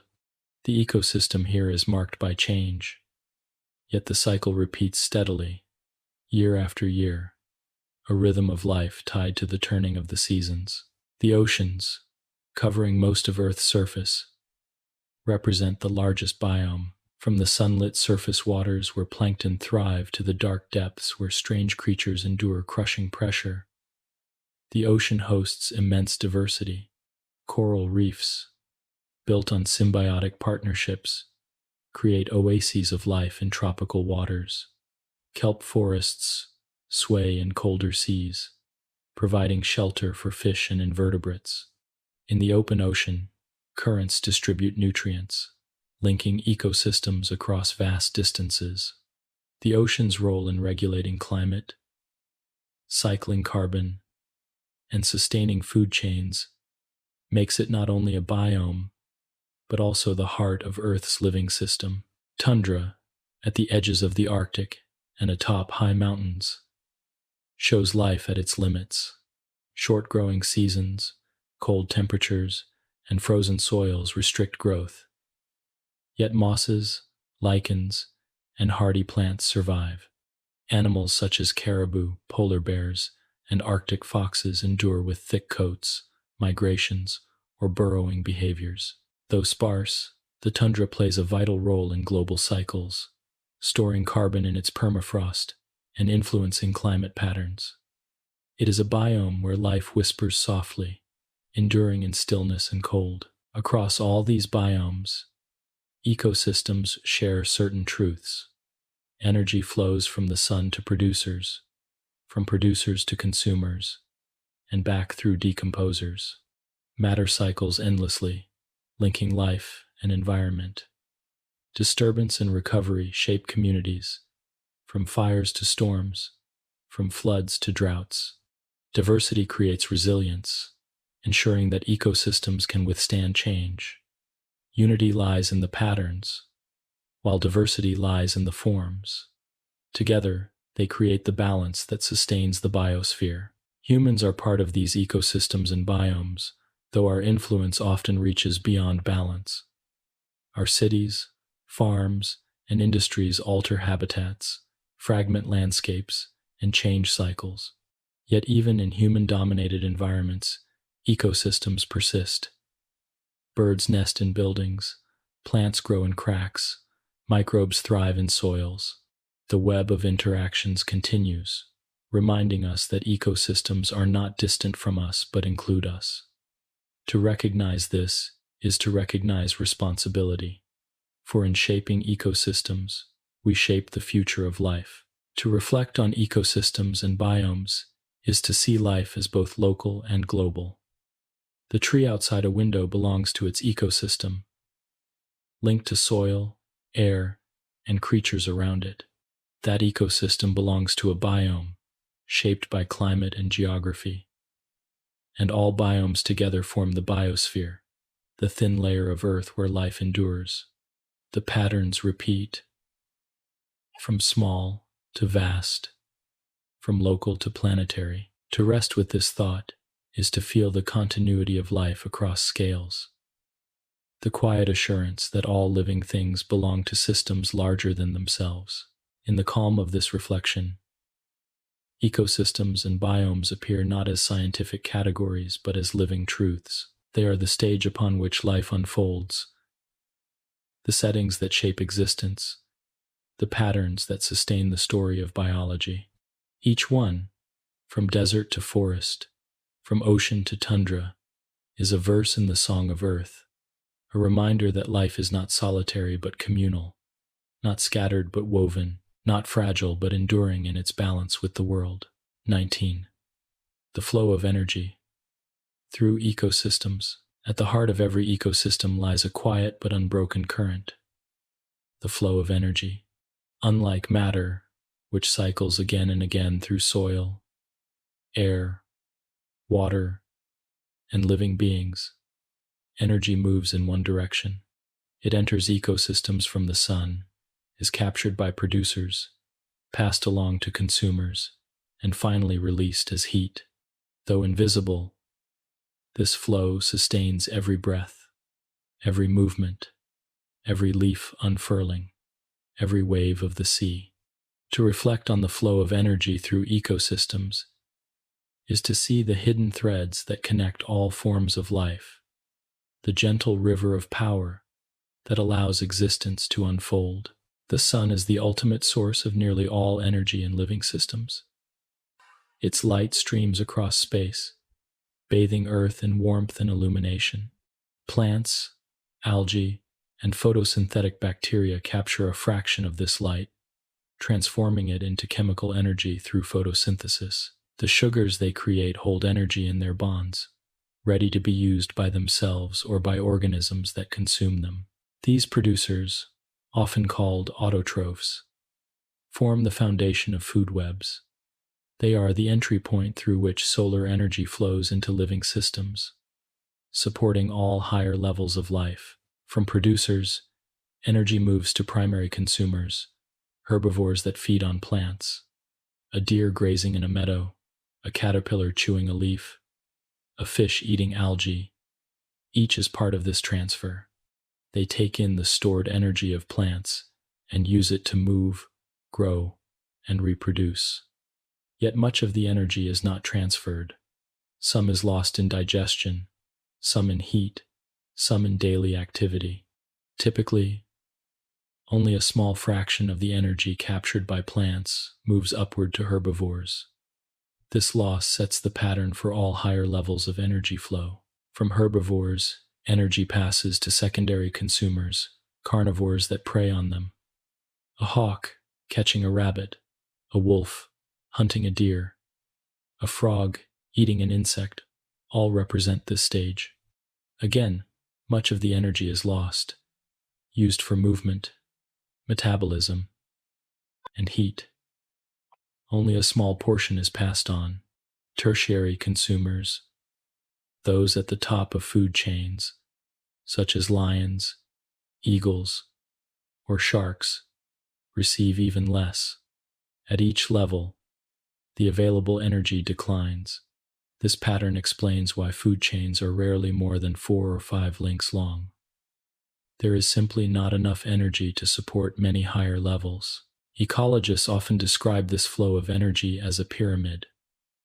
At the base are producers, capturing the largest amount of energy. Above them are herbivores, then carnivores, then top predators, each level narrower than the one below. The shape reflects both abundance and energy. Many plants support fewer herbivores, which in turn support even fewer carnivores. This pyramid explains why vast fields of grass can support herds of antelope but only a few lions, why oceans teem with plankton but only host smaller numbers of large predators. The flow of energy structures ecosystems, shaping populations and interactions. Decomposers also play an essential role in energy flow. When plants and animals die, their stored energy and nutrients are not lost but released through the work of fungi, bacteria, and scavengers.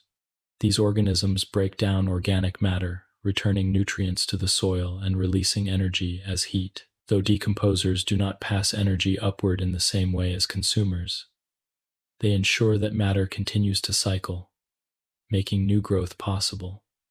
Without them, ecosystems would be buried under waste, and the flow of energy would halt.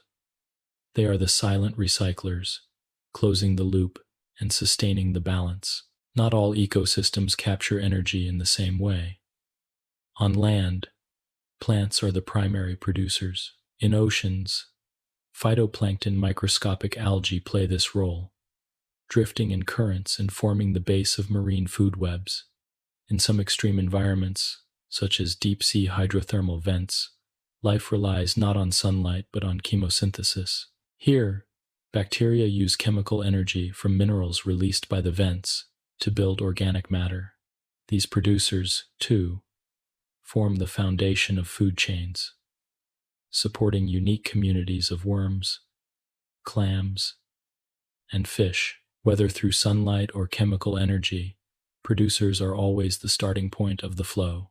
Energy flow also creates balance in ecosystems. Populations rise and fall depending on available energy. If herbivores consume too many plants, their numbers may crash when food runs short, allowing plants to recover. If predators are removed, herbivore populations may grow too large, depleting plants and destabilizing the system. The flow of energy regulates these dynamics, keeping ecosystems within certain bounds.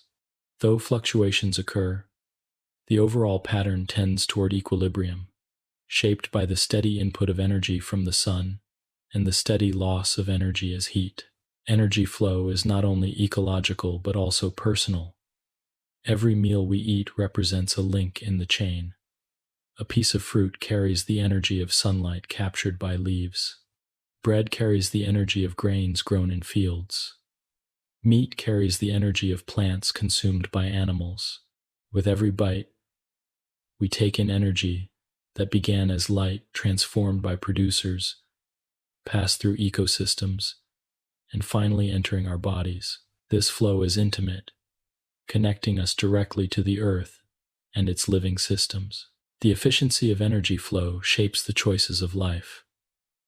Herbivores, feeding directly on producers, gain more energy than carnivores higher up. This explains why ecosystems can support large populations of herbivores but only small populations of predators. It also explains why many human diets throughout history have relied heavily on plants, with meat as a rarer addition. The flow of energy sets natural limits, guiding the abundance and diversity of species. It is a quiet but powerful force, shaping both ecology and culture. Energy flow also connects ecosystems across boundaries. Rivers carry nutrients from forests to oceans, supporting plankton and fish. Migrating animals move energy between regions, such as salmon, bringing nutrients from the sea to rivers or birds, dispersing seeds across landscapes. Even fire plays a role, releasing stored energy from plants and making nutrients available for new growth. The flow is never confined but moves freely, linking ecosystems into larger systems, linking land and water, forest and grassland, ocean and sky. To reflect on the flow of energy through ecosystems is to see life as movement, as exchange, as continuity. Energy enters, is transformed, passed along, and released. No step exists in isolation, each one dependent on the others. Producers need sunlight. Consumers need producers. The flow is steady, unbroken, yet always moving forward, never circling back. It is a river that sustains all living things, flowing quietly, endlessly, shaping the patterns of earth. In the stillness of this reflection, we may see ourselves not as separate but as participants in this flow. The energy in our bodies was once sunlight, once sugar in a leaf, once strength in an animal. It sustains us now and will one day return, released to nourish other forms of life. To recognize this is to feel connected, to sense the quiet continuity of existence. The flow of energy is not only the foundation of ecosystems, but the foundation of life itself. A gentle reminder that we are part of a vast, unbroken stream that began long ago and will continue long after us. 20. Closing. Reflections on the language of life. As our journey through the language of life draws to a close, it is worth pausing to breathe and reflect on the story we have gently traced. From the smallest cell to the vast sweep of ecosystems, from the structure of DNA to the balance of biomes, we have followed the threads that weave together the living world.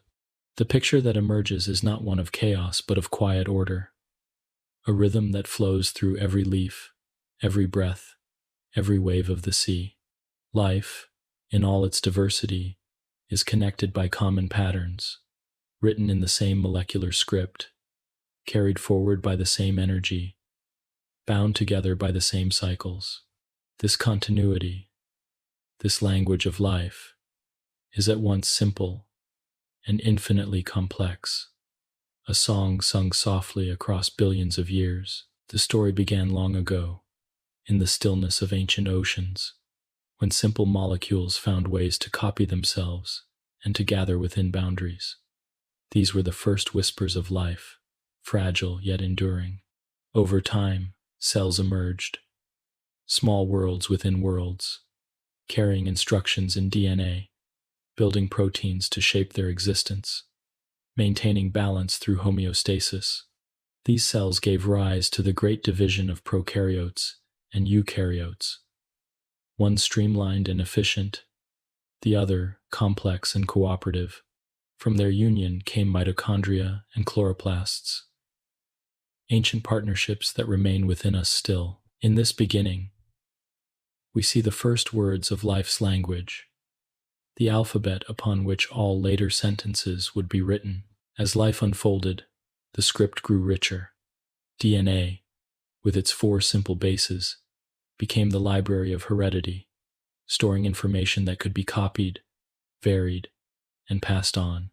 Mutations and recombination introduced differences, natural selection shaped them, and adaptation spread across generations. Through evolution, life diversified, branching into endless forms, each suited to its environment.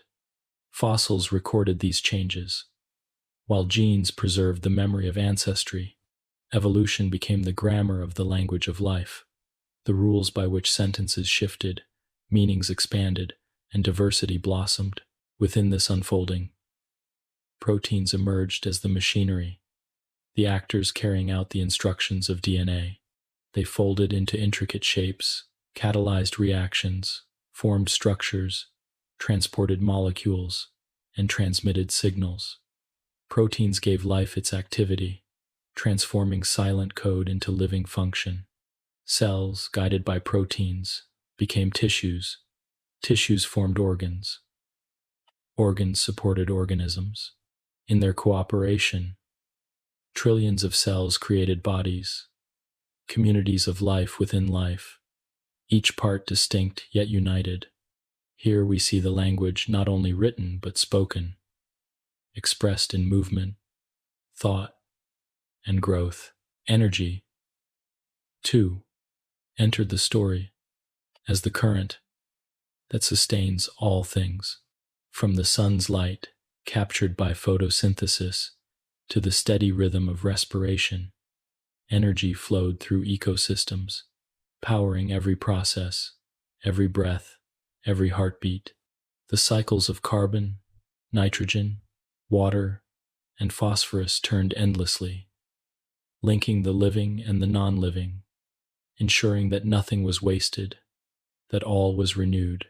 Energy moved forward, matter cycled, and together they created the quiet continuity of existence.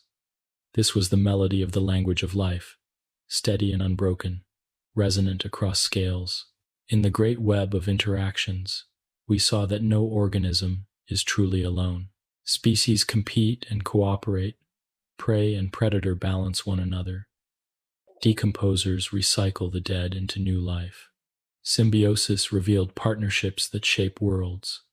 Corals and algae building reefs, fungi and roots forming forests, microbes and animals coexisting within bodies. Ecosystems and biomes emerged as the stage upon which these interactions play, from rainforests dense with life to deserts sparse but enduring, from oceans vast and deep to tundra quiet and cold. Each biome is a verse in the larger song, each ecosystem a stanza, each species a word. Together they compose the living poem of Earth. In this language, unity and diversity coexist. All life shares the same foundation, the same code, the same molecules. Yet life expresses itself in countless forms. The shared bones of a whale, a bird, and a human reveal unity, while their differences in function reveal diversity. Genes link us to all organisms, yet mutations create variation that drives adaptation. Unity gives life its coherence, while diversity gives it its richness. The two are not opposites but partners, balancing stability and change, continuity and creativity. As we draw this reflection to a close, it is worth remembering that humans, too, are part of this language. Our cells contain mitochondria that once lived freely. Our DNA carries the marks of ancestors stretching back billions of years. Our lives depend on plants for oxygen, on microbes for health, on ecosystems for balance. We are not separate from the web, but woven into it. Participants in the cycles of energy and matter, voices in the same song. To forget this is to forget our place. To remember it is to feel connected, humbled, and sustained. The language of life is not only a scientific truth, but also a quiet source of wonder. It tells us that every breath is part of a cycle billions of years old, that every atom in us has been part of countless beings before, that every step we take is powered by energy that once streamed from the sunday. It tells us that life is not solitary but communal, not fragile but resilient, not fleeting but continuous. To reflect on this is to feel peace, to rest in the knowledge that life endures, not through individuals alone, but through connection, cycles, and continuity. Perhaps the most gentle lesson of this language is that balance is at its heart. Homeostasis within cells, feedback in ecosystems, cycles of matter and energy, all reveal a preference for harmony. Life does not seek extremes but steadiness, not permanence but renewal, not separation but interconnection. This balance is not rigid but dynamic, constantly adjusting, constantly flowing, yet always tending towards stability. It is a reminder that life persists not by resisting change but by embracing it, adapting to it, and weaving it into continuity. And so, as we conclude, the language of life appears as both vast and intimate. Vast in its sweep across billions of years and countless species. Intimate in its presence within every cell, every breath, every quiet moment of being. To study it is to learn, but to reflect on it is to rest within it, to feel part of something greater yet also something deeply personal. It is a song we did not write, but one we are privileged to hear. A story we did not begin, but one in which we play our part. To rest with this thought is to find comfort. Life is ancient, resilient, interconnected. Its language is written in the molecules of our bodies, spoken in the cycles of Earth, sung in the diversity of species, and carried forward in the continuity of generations. We are not apart from it, but within it, always listening, always speaking, always participating.